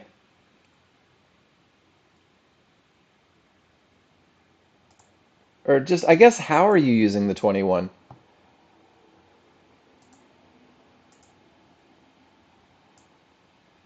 Because the 21 says termination conditions all day. And I think that's just too much. That's too much conflict because this is a 50-50. This is a termination. This is a 50-50, right? So there's a lot of indifferences there, or a lot of inconsistencies. I think it's just too much information. But let's talk about how we can apply what we just talked about on the NASDAQ, right? So check it out, Gary. You've defined your window of entry, right? You've defined where the market's likely to continue. And your long is directly into really strong small triggers. Do you recognize it? And guys, this is where first we have to understand where it's likely to continue. And then we have to look at the triggers. So Gary, this was your first close on the correct side of those small triggers. Right here. Give me a Y if that makes sense. We're going to refine your entries. And Mike and Safia, I'll get you guys on the question, I promise. So Gary, this is actually a better entry than the one into the small triggers. And guys, that's all I'm saying is with the NASDAQ, the small triggers provide you just a little patience piece. Just a little piece that says, don't fight them yet. Be patient. Still there. There's my close. Let's go make some money. Great picture. Great trade. Everything was awesome. And this little trick with the small triggers is going to keep you out of that little sweaty moment where you're like, oh my gosh, it's not working and it's not working fast. Great pictures, man. Great conversations today, guys. We're all going to get to where we want to be. And then Gary, once again, termination condition, right? Smack dab, full-blown termination. Can't be an HVA trade because everything is below the areas. Was that your first one? That was your first one. Okay. And now you have the gap theory. Price reaches a midband and resistance. The large triggers are a full bar away. No long trades, right? Because it may close the gap, and then we have to determine what's going to happen after the reaction.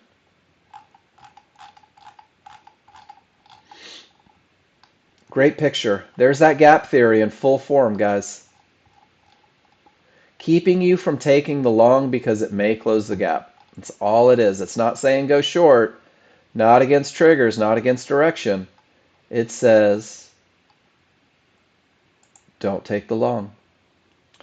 Jose is redirecting me.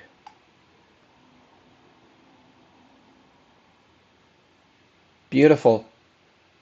That's the same entry that we did in class. Notice that Jose nailed it. And look where he took profits at Fibonacci support. Jose, it's amazing. Easy, effortless, stress-free, right? Gary, same trade. Why no entry at the area? You waited for confirmation instead of taking rules-based, left money on the table. That's okay. You still got paid though, right? But you see how, and Gary, I'm going to use this one as an example for my new users. Because you've already recognized you don't need the lesson on this one, but I'm going to turn your amazing picture into a lesson for all the cool kids that are still brand new. That's okay. And guys, you're overcautious when you don't trust the rules. And I can't stress that enough. When you're overcautious, when you're worried about the results, you're going to ignore all of these advantages, right? And your rules are going to say get in right here. So what happened from his 78.10 entry? Let me show you. Because he waited, now he's got 12 to 14 ticks of risk, right? But he's also getting it at 10 instead of 17. He's deleted 7 ticks, $70 per contract worth of profit, and he's also added 7 ticks of risk. And it takes a while to trust your rules wholeheartedly, guys. It really does. It takes a lot of repetition. It takes seeing them work. And people in class always say, take live trades in class. Take live trades in class. It takes a while for your brain to accept the fact that every trade can't be a winner. It takes a while for your brain to accept the fact that anything that wins 70 to 80% of the time is mathematically obligated to lose 20 to 30% of the time. And guys, if I open up class and I take a trade and it's one of that 20%, that's hard for people to see, right? But if you do it 100 times, if I take that trade 100 times in class, you start to see that there's an awful lot of merit to it. And then Jose, odds favorable, momentum. The path is clear. The entry is perfect. The reversal bar was in place. Beautiful trade. But if I take this one in class, I lose a little. Jose, beautiful trade. Which one? This one, Gary? Gary, you put a lot of weight on that midband. You put a huge amount of weight on that midband. Guys, midbands are a moving average. That's all they are. They're a reflection of what price is doing. Fibonacci is a reflection of the psychology in the market. It comes from thousands of pivots. It's culminated from 1,000 measurements, right? Over and over. Gary, this is all of the measurements that come together to produce a fib. When there's a fib inside of favorable large triggers, guys, I get excited because thousands of calculations and weighing and sorting and retracements and projections came together to produce these Fibonacci areas. This yellow 1-to-1. These are exact. This midband is just a wiggly line that comes through where price has a chance of bouncing off of. So I know that you love the midband, but what Gary's saying is look how the midband, yellow 1-to-1s, and the fibs all come together in a 2-tick area. Jackpot inside of favorable large triggers.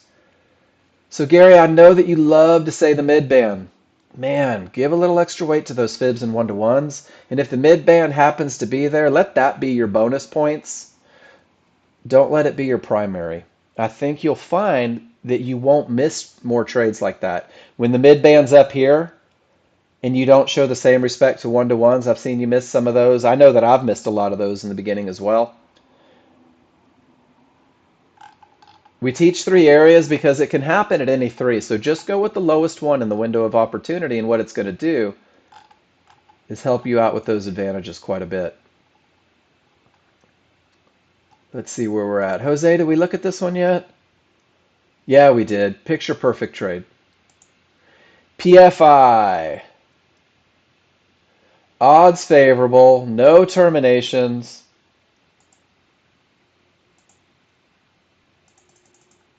Let's go look at your entry, PFI.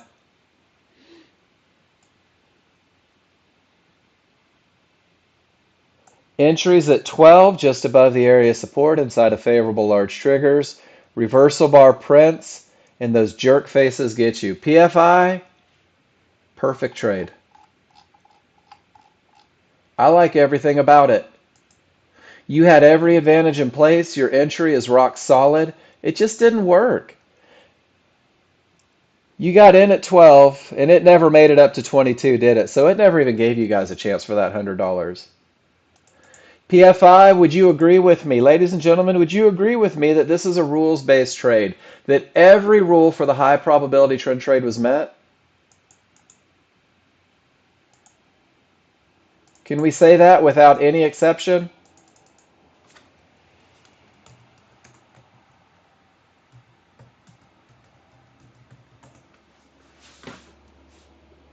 That could be one of my personal trade setup looks because it follows the rules 100%, and that's exactly what I'm looking for to get into the market. I would lose money on that trade every day, PFI, and I would smile because I know that the other 79 out of 100 are going to put money in my pocket. All right, Mike M., let's see what you got. And guys, this is Nexgen. This is what we do. We talk about rules. We talk about foundations. And when we talk about foundations, and we work in. And then Mike, smalls were pinching, 50-50 area. Fibs were support. Mike, fibs can't be support yet. Can we talk a little bit about termination conditions here in the 50-50? And I think that this is going to help you a lot. A lot of people say, it's blue, it's support, right? I did it. Hey, look, it turned blue. It has to be support. And this is where I encourage everybody. Just stick to the recipe. Price reaches it. Where are the trigger lines?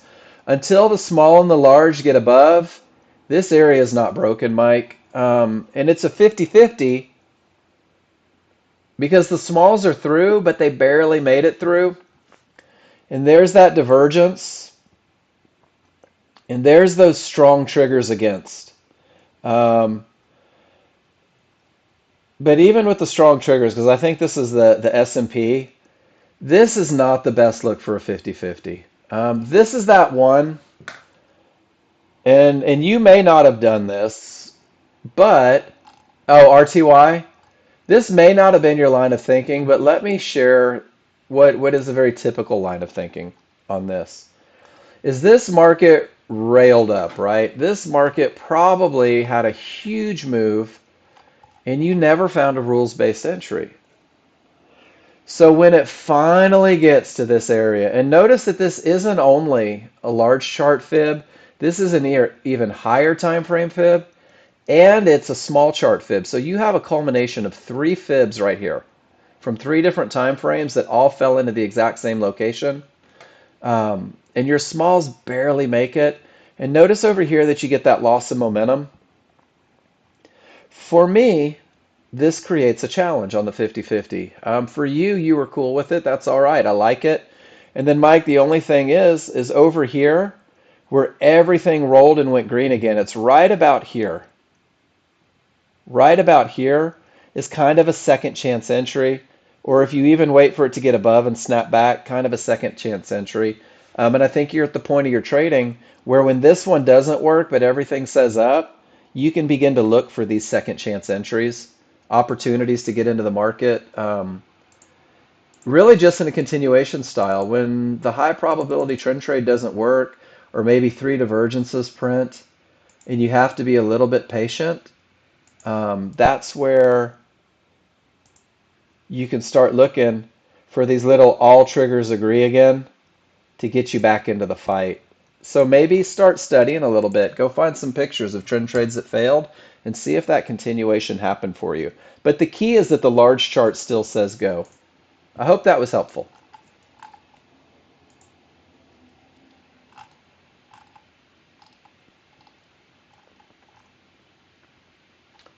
And then Jared, good morning. Jared had momentum in the past. So down, let me see where you're at here. 938, 938. So you didn't have momentum, Jared. And I'm not saying that it wasn't a good look. I'm just saying, man, I can't trade high, but that's cool. Oh, just kidding. Ba-dum-bum-bum. Sydney, I will get to it. I promise. Jared, what you did have, no, I'm messing with you. What you did have is all your triggers down, your trend was down, and you pulled back to resistance, right? And that recipe for termination condition suggests that if all of my trigger lines are below resistance, it's likely to hold on that snapback, right? The market comes up, you're not trading from areas inside of favorable large triggers, so you're hoping that this pink line holds. And you know that because of this resistance, your stop is probably up here, right? So this isn't a high probability trend trade. It's really quite the opposite. You don't have the entry point, nor do you have momentum. But Jared, let me show you what was genius about it. Dun, dun, dun. Genius. Let's think about the rules for termination conditions. If price reaches an area, none of the triggers break through, it's likely to hold, right? Let's compound that likely to hold with a downtrend. And let's compound that likely to hold with both smalls and large down, even if it's not odds favorable. And then let's compound that likely to hold with all of your trigger lines below the same area on a smaller, faster chart, and only 2 divergences, right? Not a termination. So Jared, what you may find is as your trading plan grows, if this is your area expected to hold, rather than getting faked out on one fluctuation, you might hold for it and say, you know what, it's not a high probability trend trade, but this is the most likely spot for continuation. I'll take a small risk shot at it. And then I think you managed it beautifully because you took it down to the trouble spot and you didn't get greedy. Does that make sense? So it's not a high probability trend trade, but it's an amazing chart read and taking advantage of your ability to read charts. Nice work, Jared. And that's what we're going to do, guys. We're going to talk about advantages, disadvantages, and how do we turn it into a plan that suits your needs. PFI, Everything says up. The triggers are above. The path is clear. The entry couldn't be any better. And you held it. PFI. Oh my gosh, did you hear the excitement in my voice? You held it. Why did you hold it? Why on earth would you hold that trade? Your rules. Oh, you got like this really uncomfortable man hug coming through the monitor right now. And that's progression, right? That's repetition. That's developing trust. Oh, I love it. Tim, have an awesome day. PFI, do you remember 2 weeks ago your entry was here and you were getting run over and then you said, you know what, I'm going to fix my entries. And then you fixed your entries, progression, pictures, questions. And then from your entries, you kept jumping out because you were getting shaky. And then conversations, pictures, feedback. Golly, I'm proud right now. Beautiful job. Guys, I seriously have goosebumps right now. This is what I love about my job. Anybody can do this. All you have to do is post your pictures, get your feedback. Anybody can make progress every day. Anybody can get one step closer to their goal every day. You just have to do it. 50-50 trades, smalls above, two divergence, weak triggers. Gary says, that's not my trade. And be patient in your trading in the process. Thank you, Paul. Gary, beautiful read, not willing to forfeit advantages. I agree with your read and your decision to stay out of that trade 100%. Very nicely done, Gary. And guys, if your rules aren't met and you don't take a trade, celebrate the fact that your rules aren't met. Celebrate that you had a great chart read that didn't fit your rules. Paul, you decided to go long. Weak triggers at resistance, areas outside. You said, you know what? I'll risk 4 ticks to see if this thing decides to continue up. I hope it worked out for you. And then, dun dun dun, Jonathan. Same trade, same entry, same exit. So Jonathan and PFI are clearly in cahoots, right? How on earth could two people in different time zones take the exact same trade? How on earth could two people recognize the same advantages, have the exact same entry and the exact same exit? Is it possible? Maybe, hopefully. Please note the sarcastic tone in my voice. Is it possible that they're just rules-based trades that have been proven to win more than they lose? Rakesh, you're absolutely right. And guys, this makes me excited. Well, it's their plan, right? The rules were written by Nexgen. They were, and that's fine. And they were given to you so that you could study them and make them yours. I could take Babe Ruth's bat, but until I learned to swing it like he did, I'm not going to do what he does, right? And it's experience and it's repetition, and that's what gets you where you want to be, guys. And I love it. And those are the moments where I really get excited because it reminds us the path works, guys. The plan works. All you have to do is learn how to work it. All right, and say everything says up, smalls outside, clear path. And that was your buy, right? Perfect annotation. That's exactly where you should have bought. But then you got scared because it was going without you, and you jumped in 18 contracts. 18 contracts with weakened triggers. 18 contracts with the smalls on the wrong side. 18 contracts not from an area against multiple divergences. That, ladies and gentlemen, is what we call the fear of missing out. And the fear of missing out can create problems and create unmanageable trades. Everything says down. There's a third lower divergence on the large chart. There's your sell. There's where things go wrong on that 50-50 trade. It pushes to the higher area. And you got in on the absolute lowest tick of the move. And once again, you chose not to trade from areas. And this right here was probably a return. But what you're looking at, Insea, is you're looking at a market that's trying to figure out what it wants to do. The large are up, the synthetics are down, the smalls are up, pivot stop out here, resistance holding here. Your large chart says down, absolutely. But getting in at the very lowest point that's been holding makes it very difficult to manage trade. And you have almost $300 of risk, and you don't even have an area that you traded from, right? You're not even using a pivot. And I think that what you'll do is your large chart read was outstanding. And what you'll begin to do is you'll start using that large chart read and you'll learn to refine through rule number 3, where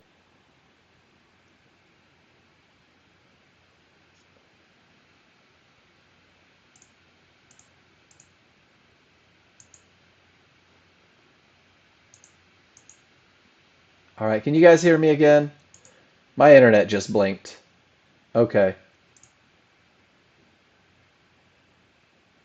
Can you guys see my screen? No, let me get my screen back up for you. There we go. Sorry about that. And can you see my screen now? No visual? Mike, you can? I can't see it on my end. There it is. Okay, I've got it on mine too. Cool. Um, so what you're going to find in Saya is that your large chart is absolutely outstanding. And what I was saying before I think I went muted is your entry, you're calling the entry is perfect. And you trust it so much right here that you know that that's where the entry is, right? And from getting in at 45.3, your stop at 46.5 is only 12 ticks rather than, what is that, 10, 20, 30 ticks. And I hope that makes sense. And sometimes, guys, if we don't get the best of the best, it's all right. But this went from 12 to 1, which means that in a very pragmatic approach, you could have been $100 and break even and then waited for it to sort itself out. So I think the large chart read is spot on. I think you couldn't have really taken that large chart read and done any better with it. You recognize the 3 lower divergences, the momentum is there, the path is clear. And then it's just we're going to refine entries. We're going to take time, we're going to work together, and we're going to continually refine your entries until you're able to take more manageable trades. And this was Craig, I believe. And it looks like Craig's putting on a clinic here. Large chart says everything's going down. The last long doesn't work, right? Didn't quite make it. And then you decide to go short. I'm not sure what's happening up there. I don't have any rules on the chart, so I'm not 100% what your line of thinking was at the top. Down here, it's perfect. There's one short and you get paid. There's another short and you get paid. There's another short and you get paid. And there's another short and you get paid. When everything's down with momentum, it turns out that it's pretty easy to trade in the direction of the trend, the direction of the momentum. One thing that I'd love to see, and Craig, I know that you're an owner and you're doing your thing. Um, I don't always understand what you're looking at, right? I don't always know exactly what it is. Why did you get in here and not at the area inside of favorable large triggers, right? If you write rules on the chart, if you write rules, you know that this is your best entry. You know that that's where the market's most likely to continue, and you don't have to get stopped out on a winning trade. And then once again, you know that this is where it's likely to continue, and you don't have to get stopped out on a winning trade. Um, Writing your rules on there, focusing on the advantages in the beginning, guys, is going to create the ability to do the same thing over and over. And we're not doing the same thing over and over yet. Not yet. You'll get there. Write your rules, guys. Annotate your charts. I promise you it's going to make your life easier and you will become a more consistent trader because you can visually and verbally identify exactly what it's taking to get you into the market. Alan, good bottom, strong triggers, clear path. You get in a little bit lower, right? Outside of the large triggers. Second divergence prints, you're out break even. Um, I love it. It's a medium. It's a medium probability trade, Alan. You have momentum, you have a clear path, everything says up, and you said, man, it falls outside a little bit, but holy smokes. It's so likely to go from here. And Alan, do you notice how it makes it back to those small triggers that are full bar away? That even adds weight to that beautiful entry. And then, yeah, it just happened so quick you weren't able to do anything with it. Great management, great reaction time. I love your entry. And your entry is predicated by the advantages on the large chart. Well done, Alan. But ladies and gentlemen, not a high probability trend trade, just an awesome chart read. And then taking advantage of the advantages that he sees. That's all we can do every day. And then Gary, just waiting for a clear path, one way or the other, right? Look at all that yuck. Look at all that yuck. Just, bleh. Let's not do anything. Don't you point out that HVA. All the triggers are down.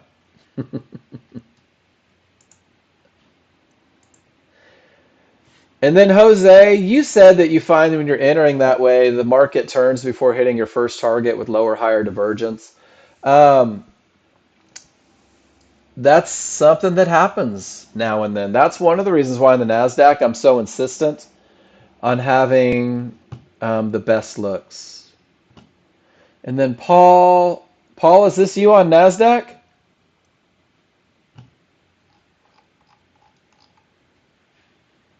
So Paul, there's that rule, right? There's your close on the correct side, right before the lesson. Man, it's perfect though. That little piece of patience, right? Same entry, maybe even a better entry.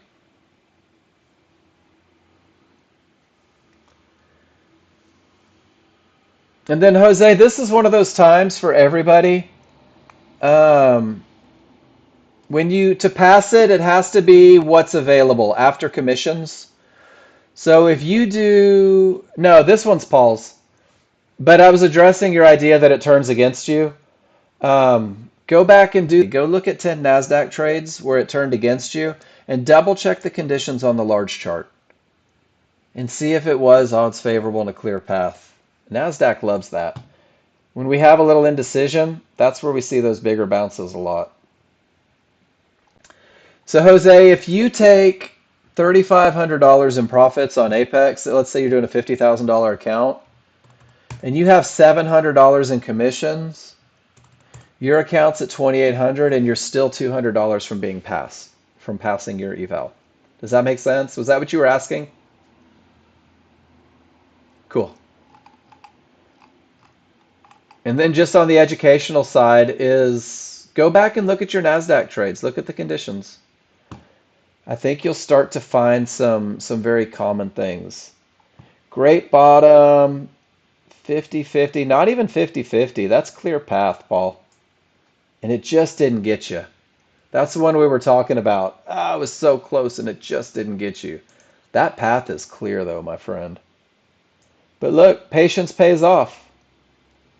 It comes back. It goes, oh, guys, we forgot Paul. Nice trade. And then I think this is the final one. All of that momentum carried you up to the area. And look at that exit. Patience. You're missing $6. You got this, Jose.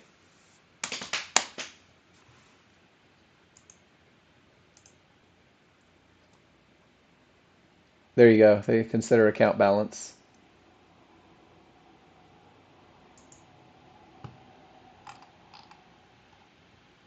Nice trading, Paul. Great patience waiting for that entry. Alan, same patience, same reward. God, Alan, you are on it today. All right, everybody. Here's Sydney's first picture. It's fun when you follow rules. It's fun when your chart reading comes together. All right, Sydney. So a couple things about the picture. Are you with me in here?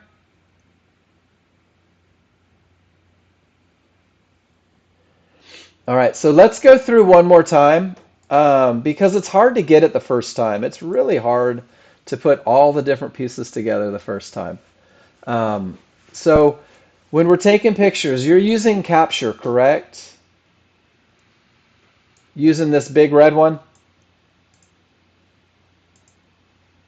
Awesome. So what you showed me here is your 5-1, your smaller chart on crude oil, and I love it. So a couple things. I don't know where you got in, right? You said it was your first trade, but I'm not sure where it was, and that's totally cool. We're going to fix everything right now. So what you can do to help me out is, whoops, when you take that picture, get up there, and I click capture. If I hover just over my large chart or I hover just over my small chart, it's only going to give me that large or small chart. So if you left click at the upper left hand corner and drag it all the way down to the bottom right and then release, what it's going to do is when you take that picture, it's going to give me all of it. It's going to show me everything, both your large chart and your small chart.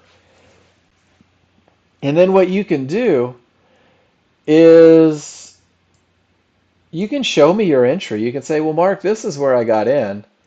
And you can say, Mark, this is where I got out. And Mark, the reason I got in is because support was hit and the large triggers were so far away. And use that call out button. Go, Mark, this is what I see. Am I seeing it right? And then we can have that great conversation. And then get it in the room just the way you did. But a little extra information on your chart. So showing me both your rules 1 and 2 and your rule 3, and then verbalizing what it is that you're looking at is going to let me give you a lot better feedback. It's going to help me identify challenges. It's going to help me recognize advantages. So in this one, I'm really not sure what's going on, right? Maybe you took a short right here, or maybe you took a long right here, right? But I'm not completely sure. And then one more thing. What was I going to say? Oh, on your smallest chart, Sydney? Cool. Then it looked pretty good, but there may have been a termination condition there. I'm not sure.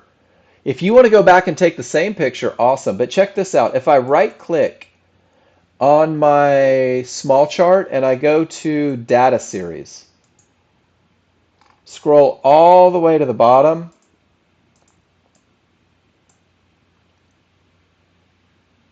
let me give you the full instructions for this one. Um, right click on small chart, go to data series, go to plot executions, make it text and marker. So if you do this on your small chart, what it's going to do is it's going to show you exactly where you entered, and it's going to show you exactly where you exit, and it's going to give you the prices. So when that's on there, watch this. If I go long, it shows me exactly where I entered, and then if I close, it shows me exactly where I exit. And that'll be a little helpful for getting some feedback for you. But I'm going to go through your chart real quick, and that was at right at crude oil inventories, right at news at 10:30. Um, so let's do this. Let's see what happened on crude oil at 10:30 on our large chart. All right. So right at 10:30 on the large chart, Sydney.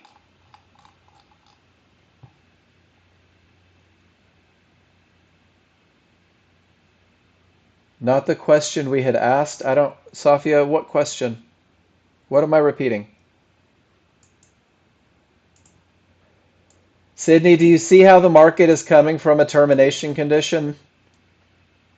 This may have been the biggest challenge in your trade. You probably went short right about here with that great momentum, and you probably went short right with everything down. The trend is down, the momentum is down. And this one little blue line with no trigger lines through it would have kept you out of that trade. So the cool thing is what an awesome, Safia, it's just an indicator. That's all it is. It's nothing that's in NinjaTrader. It's nothing that's in um, Apex. It's nothing that's Nexgen.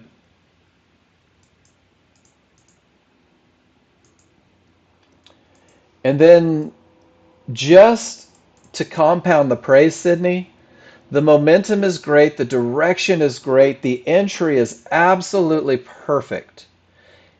And now what we do is we just say, hey, the only challenge was that blue line, right? But that momentum went right into textbook termination conditions. Price reached the area and none of the trigger lines broke. And I think that this is where the classroom becomes so advantageous for people.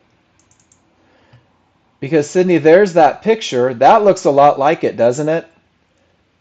Odds favorable momentum in a downtrend, but because it reached that blue.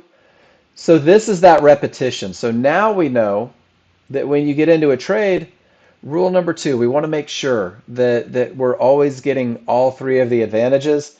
And you had 2 out of 3, but I want to celebrate the fact that you picked out the perfect entry. And if that path was clear, that's the entry that typically gives you 70 to 80% winners. Does that make sense? Does all that feedback make sense? And we're just going to go through the repetition. But if you write the rules on, I did have a downtrend, I did have odds favorable momentum, what you'll ultimately start writing is that you'll begin to recognize these termination conditions, right? And here's the same idea. There's that red fib. None of the triggers are through. And look at that huge bounce off of it. And it goes right through that midband. So rule number 2, once again, gives us a great opportunity to stay out of some trouble. Jared, I couldn't answer that for you. I wish that I could. I don't know if there is an advantage over either. I use the rhythmic, and I won't say I've never had a problem, but my problems are rare. Apex, you cannot use Ninja 7 though. Apex, you have to use Ninja 8. Ninja 7's not an option for Apex. And what I did before I overcame my instability issues, Jared, is I would set up my workspace on NinjaTrader 7 and use it for analysis. And then I would use the Apex license that they give you, and I would run one chart with no tick data on NinjaTrader 8. So I would actually run both platforms at the same time to help me with stability.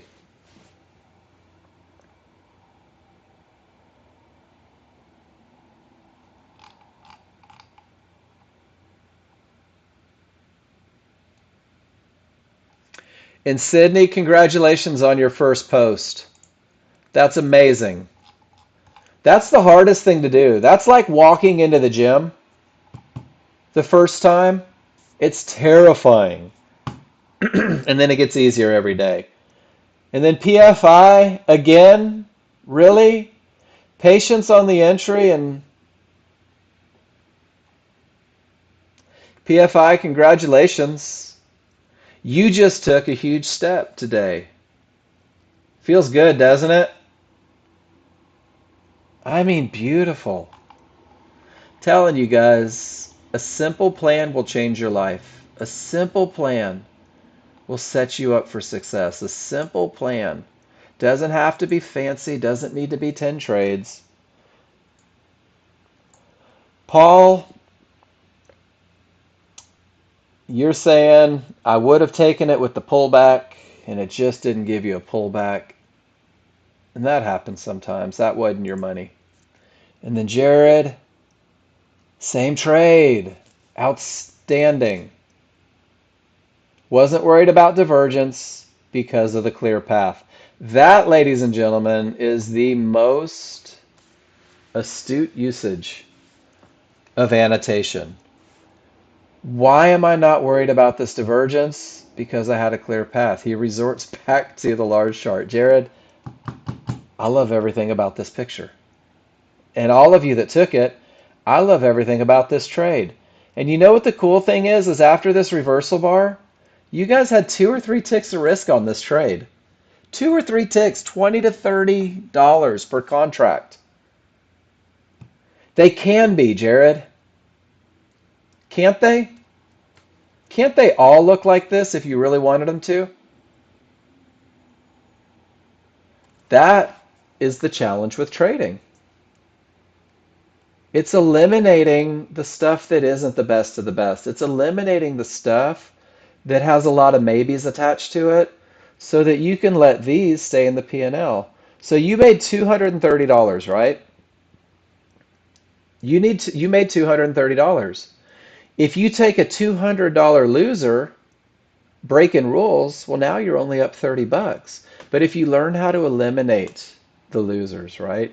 If you learn how to stop taking the maybe trades and really letting those high probability trades give you money that stays in the account, guys, that's a huge step. And then Paul, everything is trending up strong. You say, I'll take a mid band, and it just didn't work. Just didn't work out. It's a great look, Paul. Just didn't get you. It's because they came back for you on the other trade. They decided that they didn't have to on this trade. Guys, waiting's the hardest part. And then everything about this is perfect. Who was that? Was that Jose?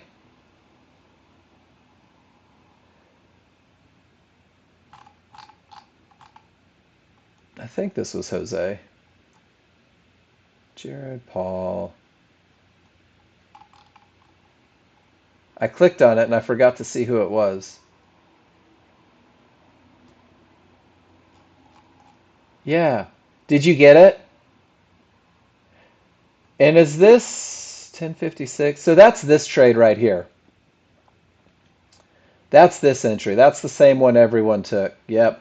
And guys, I love the fact that nobody jumped in. I love that none of you guys got faked out and you said, you know what, if it's coming, it's coming. And it did. It came back for you. And this right here really cements those rules, guys.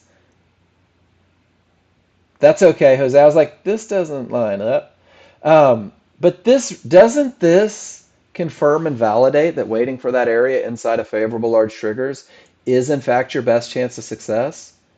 Because how many of you jump in at 85 and get stopped out on the way back to the perfect entry?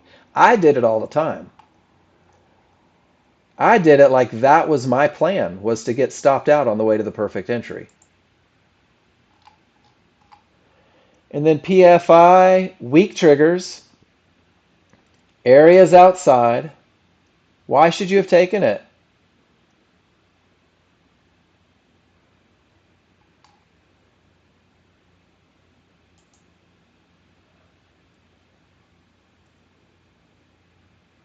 You don't know?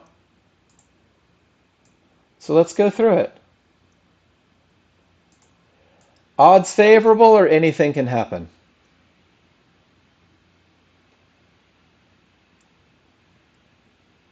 It didn't win because you didn't take it. It's just the market going up. Anything can happen. So we're losing momentum. We're losing it again. We're losing it again. Visually, we see that we're losing it again, right? So you know that you've waived momentum on this one. I'm going to go from the top of the large triggers to the bottom of the large triggers. And there's no areas inside of it, right? And right now, PFI, you're focusing on consistency, right? So check it out. You don't have a rules-based entry. You don't have odds favorable momentum. But what you do have is an outstanding picture. So this is what I do when my rules aren't met, but I think that there was probably a winner there. I'll put no momentum, but strong trending market. I put no area inside, but mid-band and one to ones for low risk entry, right? So I'm going to say it's a strong trending market. I don't have momentum. I've got this tiny little area where it may continue. And as I grow as a trader, what I might say is I'll put 8 ticks on this trade because I've seen price reach those fibs so many times that for me, 8 ticks is worth the risk to get here. Does that make sense? So two parts on this feedback. First, way to not break your rules. Way to not let your opinions override the rules. And then the second part of it is take this picture and understand that there's going to be a point from your chart reading where you probably take this trade. It's just not yours yet. Does that make sense? Every day, guys, more and more. Safia, that's weird. You have range bars on your 13.2 on crude. I'm sure there's a reason. You have a termination that creates odds favorable. Odds favorable creates 50-50. 50-50 gives you one of those momentum style. Pull back to the one-to-ones. You take quick profits. You get out when the momentum subsides. Nicely done, Safia. Great trade, even with your weird looking bars. But it's a great momentum style trade. That's one of the three that we see, right? It's barely 50-50 too. Those smalls have barely made it through. But termination, full reversal. It's not a home run. Bit bop. There you go. These are the ones where I have no problems taking 100 per contract. I'll make a quick $200 and then call it a day. And then just wait to see if that high probability trend trade sets up. Does that make sense?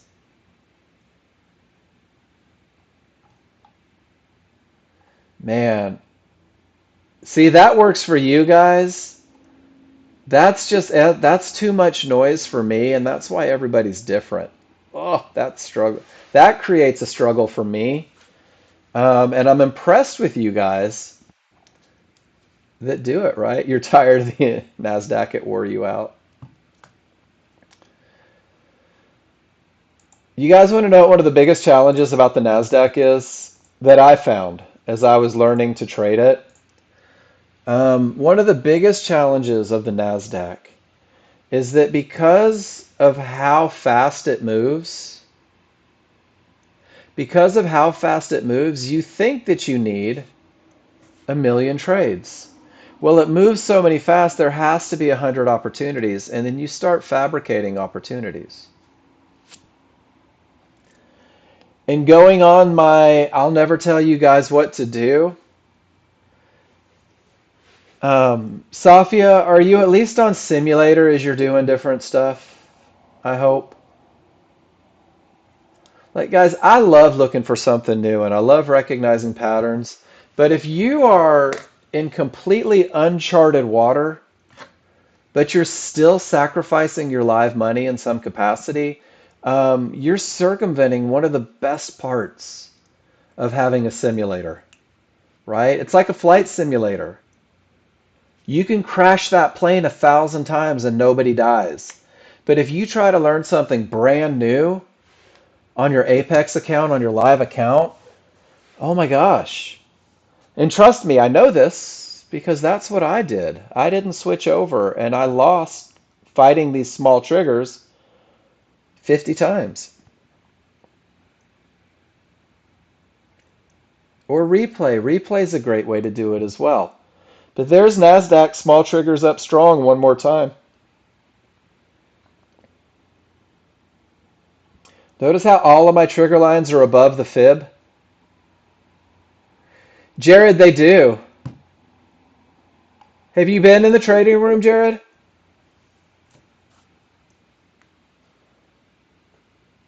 This is what you guys don't realize. Have you been in the trading room? Have you ever looked at Siva, who's had software for 18 years? Every one of his trades looks exactly the same. Have you ever watched Janesh, who's had the software for a decade? Every one of his trades look the same. Mike, who hasn't been in there a long time, every one of his trades look the same. And guys, the reason they all look the same, and when I talk about that trader who I respect, just from having watched them for so long, the reason all of their trades look the same is because they have one set of rules that has to be true. And this set of rules has been proven through study to win more than it loses. And they know that trading isn't about the adrenaline, and they know that trading isn't about the rush. Trading is 100% to make money. And Siva trades his plan every day exactly the same, and he trades 9 months out of the year, and he vacations 3 months out of the year.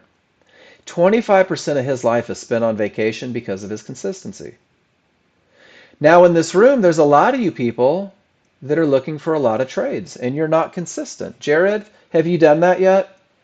Where rather than just looking for the best, you try to catch everything and you find yourself losing more than you're winning? I've done it. I'm assuming I'm not the only person. But once I said, well, this doesn't really serve me, right? This is why I'm so adamant. Have a plan, guys. It doesn't have to be my plan. Doesn't have to be my plan. But have your own plan, right? And Jared, your plan may be the high probability trend trade. And Safia, your plan may be momentum. And Gary, your plan may be the HVA, right? But do it well and do it consistently. But guys, there's NASDAQ, strong triggers up, never got to close below, no reason to take the loser. Do you guys see it? No reason to take that loser on the NASDAQ because patterns, which repeat themselves, said no. If you're taking it on the reversal bar, I can right click, whoops, well I missed it, and hit sell stop 2. And that gets me in on the close below. Do you see it, guys? Don't do it, don't do it, don't do it. Didn't close, that's a fake out. There's your close below. But the challenge with this one is all my trigger lines are above the fib. Eek! So Safia, if I want to get in on a reversal bar, I'm going to right click and I'm going to hit sell stop. And I'm going to put it right here at this reversal bar. Sell stop. What does that mean? That means that the market has to come down to this area. The market has to make it all the way down and form, well, in this case, a reversal bar.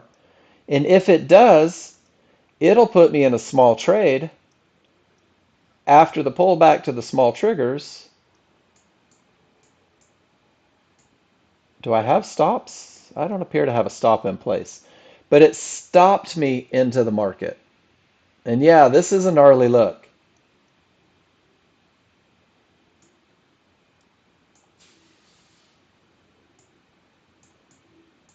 But there's 4 divergences. There's another divergence. There's everything rolling.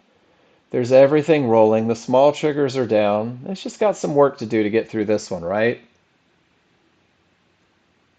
What didn't you get, Jose? Probably because my ATM strategy is screwed up. I don't even know what my ATM strategy is.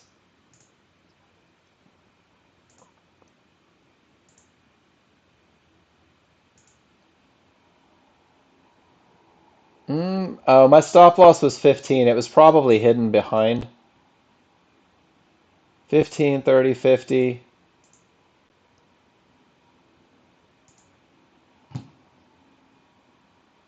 So yeah, my stop's in place.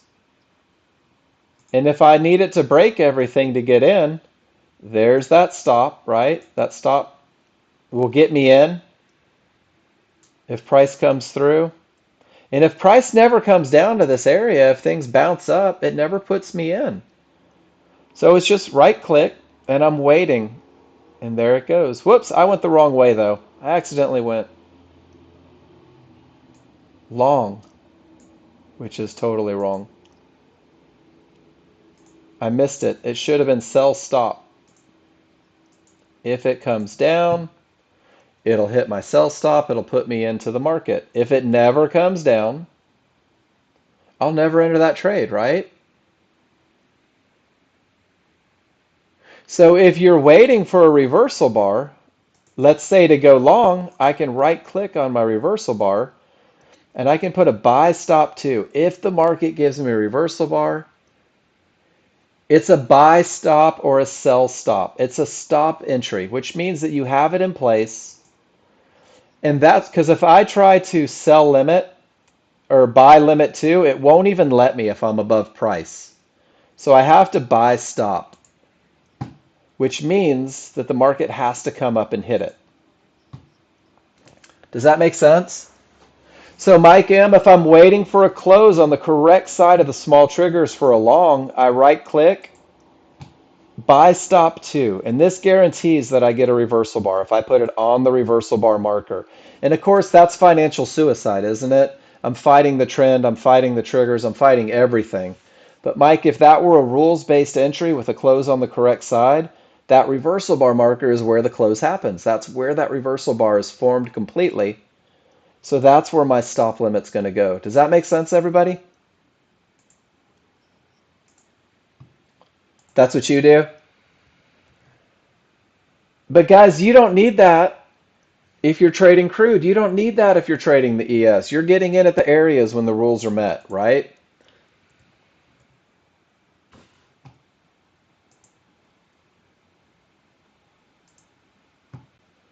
Let's say hypothetically, everything is met for a long trade. And Safia, if you need a close on the correct side of the small triggers to enter this trade, that reversal bar is above the small triggers. My buy stop is at that reversal bar, and if the market pulls up and hits 79.03, I'm in a long position.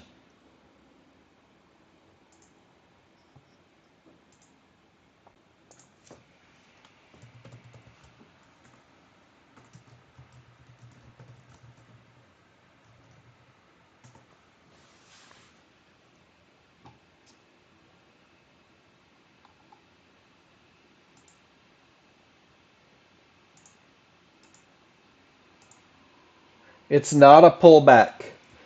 It means that the market's going in the direction of your trade. And there's that forum. A lot of great information. NinjaTrader may have some. But the same thing, if you say I need a reversal bar to enter this trade, you can have an order waiting as it's on its way up because it closed the gap, right? Because it's coming from a good bottom, but it's into a termination condition. And here's the best part, ladies and gentlemen, is if you don't understand something, you don't have to use it.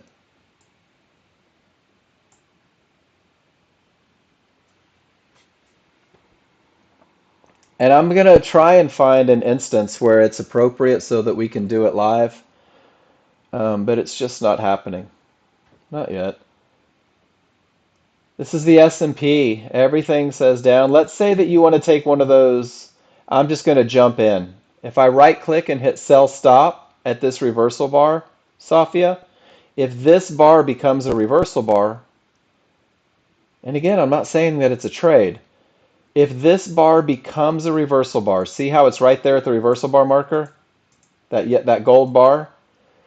If it becomes a reversal bar, it'll put me in the market. If I want to get in at 36.25, if it comes down and hits 36, there we go. It put me in the market.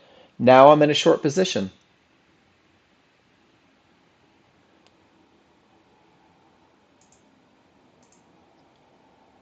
Right click below the price, Safia.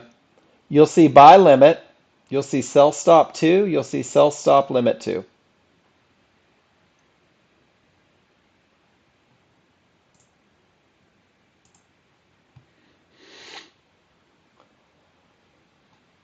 Gary, it didn't get you on the pullback. Those rapscallions. You can't take a picture? Or you're going to take a picture? And then John bringing in the 7 habits of highly successful traders. And this goes back to what we just talked about having a plan, consistency. taking the best trades, right?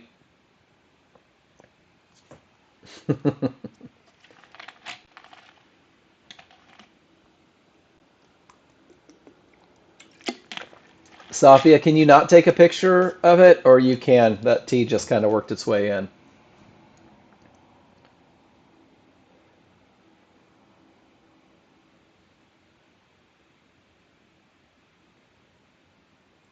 Oh, probably because once you go to do something else, that goes away. So when you right click below price, do you have buy limit? Do it for me. Just give me a Y in the room. You have buy limit?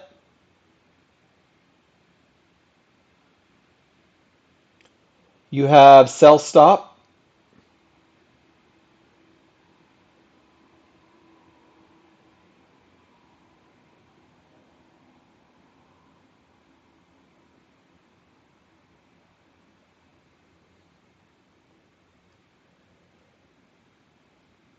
Sell market too? What's below it?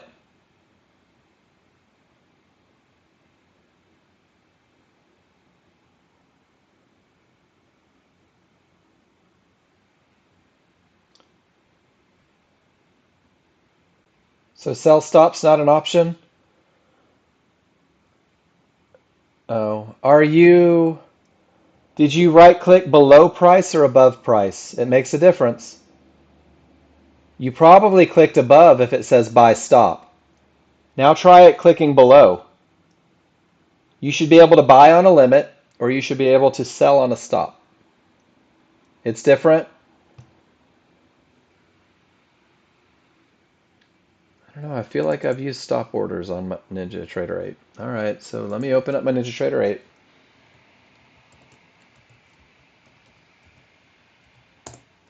I'm opening up Ninja Trader 8. We'll take a look at it. Because if there is a difference, I want to know, right? So that way I can teach you guys. Rather than say it and have you all go, oh my gosh, what the? Man, it's almost noon. How did you guys do that? That happened fast. All right, so I'm pulling up my NASDAQ. We're going to take a look at it. All right, so if I right click, I have buy limit 4. I don't know what this is. Buy MT4. I never use that one. But Safia right here, sell stop market 4. If I click it, if I get a reversal bar right here, it's going to put me into the market.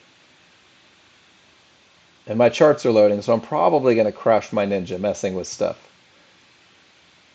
So I don't know what your second option is, but your third option, and we'll let this come up real quick and we'll see. So this is one of those ones where there was the overrun. If you look at the NASDAQ, I'll pull it up right here.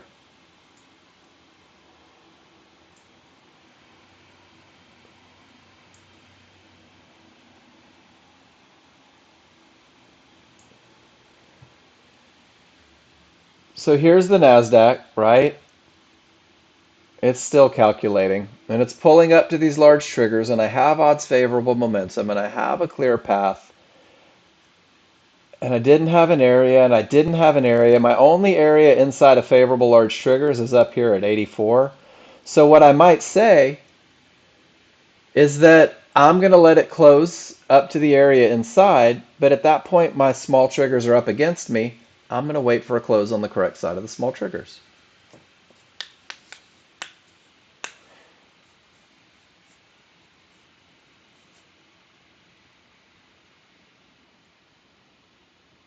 And it is taking its own sweet time. I think I am taxing my poor little computer.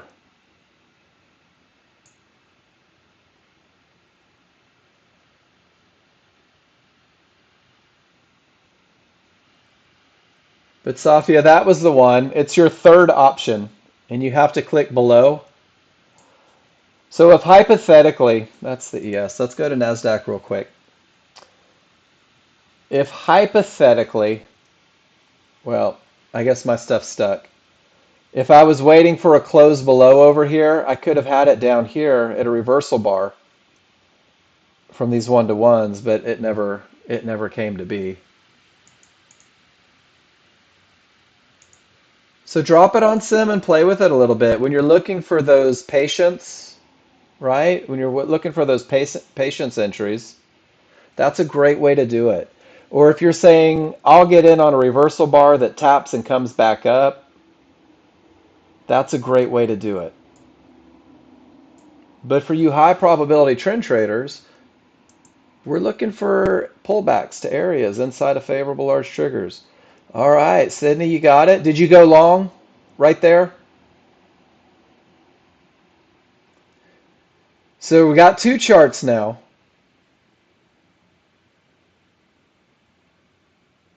Or did you go short over here? I see the line and I see the highlight.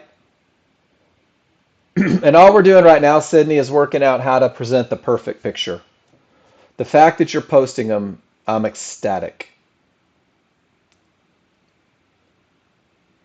But do you see how this lines up with this for sure? And then once again, there's that termination condition, right? Price reached an area and no trigger lines broke through. And rule number 2 says that we don't have a clear path. So no long trades.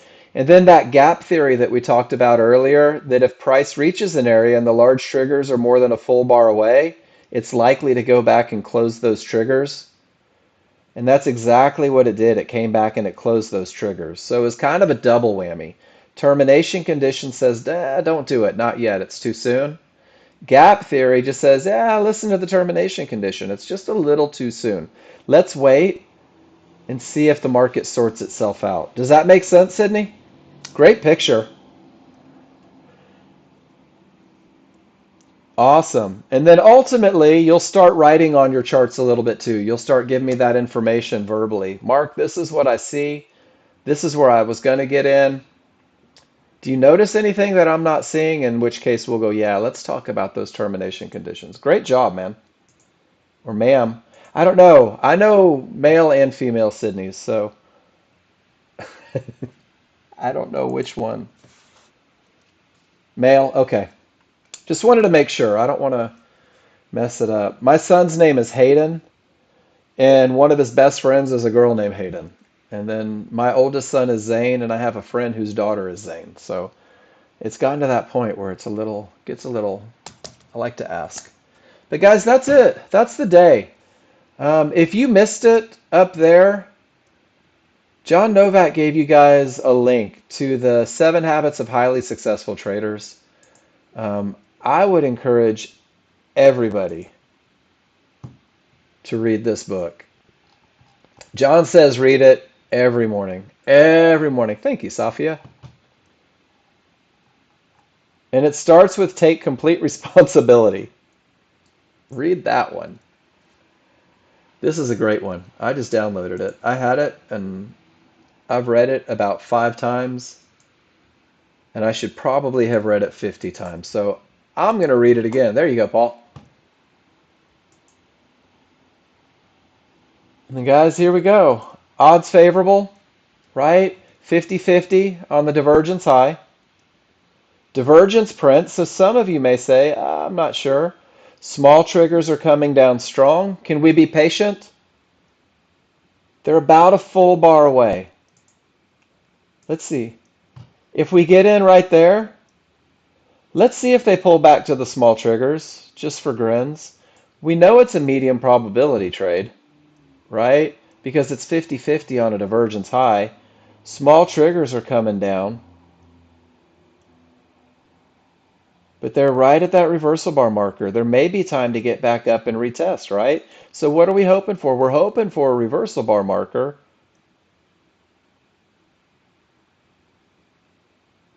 But they're pushing. It's 50-50. There's a divergence. This one doesn't fit the KISS trade, right? Doesn't fit the KISS trade. Not yet. Let's see if it hits those small triggers. Isn't it fun that patterns repeat themselves over and over? Over and over, these patterns repeat themselves. All right, they made it to the small triggers. Is it going to be resistance? Since it made it, maybe I go a tick or two below, keep the risk low, but they're down, and look how it made it directly to them. We had room to get back. It gave us time to manage our risk on a medium probability trade. And that's it. That's all I've got, right? If they don't break, it's probably going to push down. If they do break, who knows where that market's going? But it's a 50-50 trade, right at a divergence high. So at this point on a 50-50, I'm managing my risk. I know that these can act as resistance. That's my first trouble spot. And guys, I don't have fibs until all the way up here. But look how it made it through, guys. It made it through. My risk is established.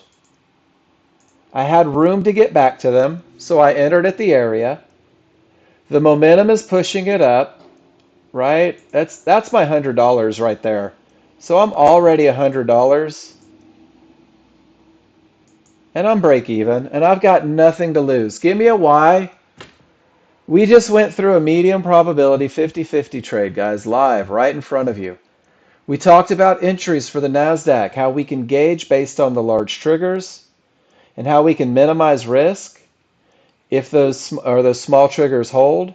And if divergence prints, we don't want to be in a two divergence one anyway, right? But do you hear how calm I am when I talk about it? Look at that, second divergence on a 50-50.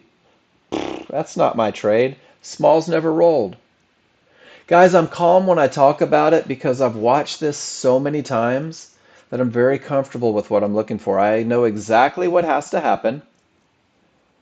And then right click, and let's just say hypothetically, if it decides to close on the correct side of the smalls from here,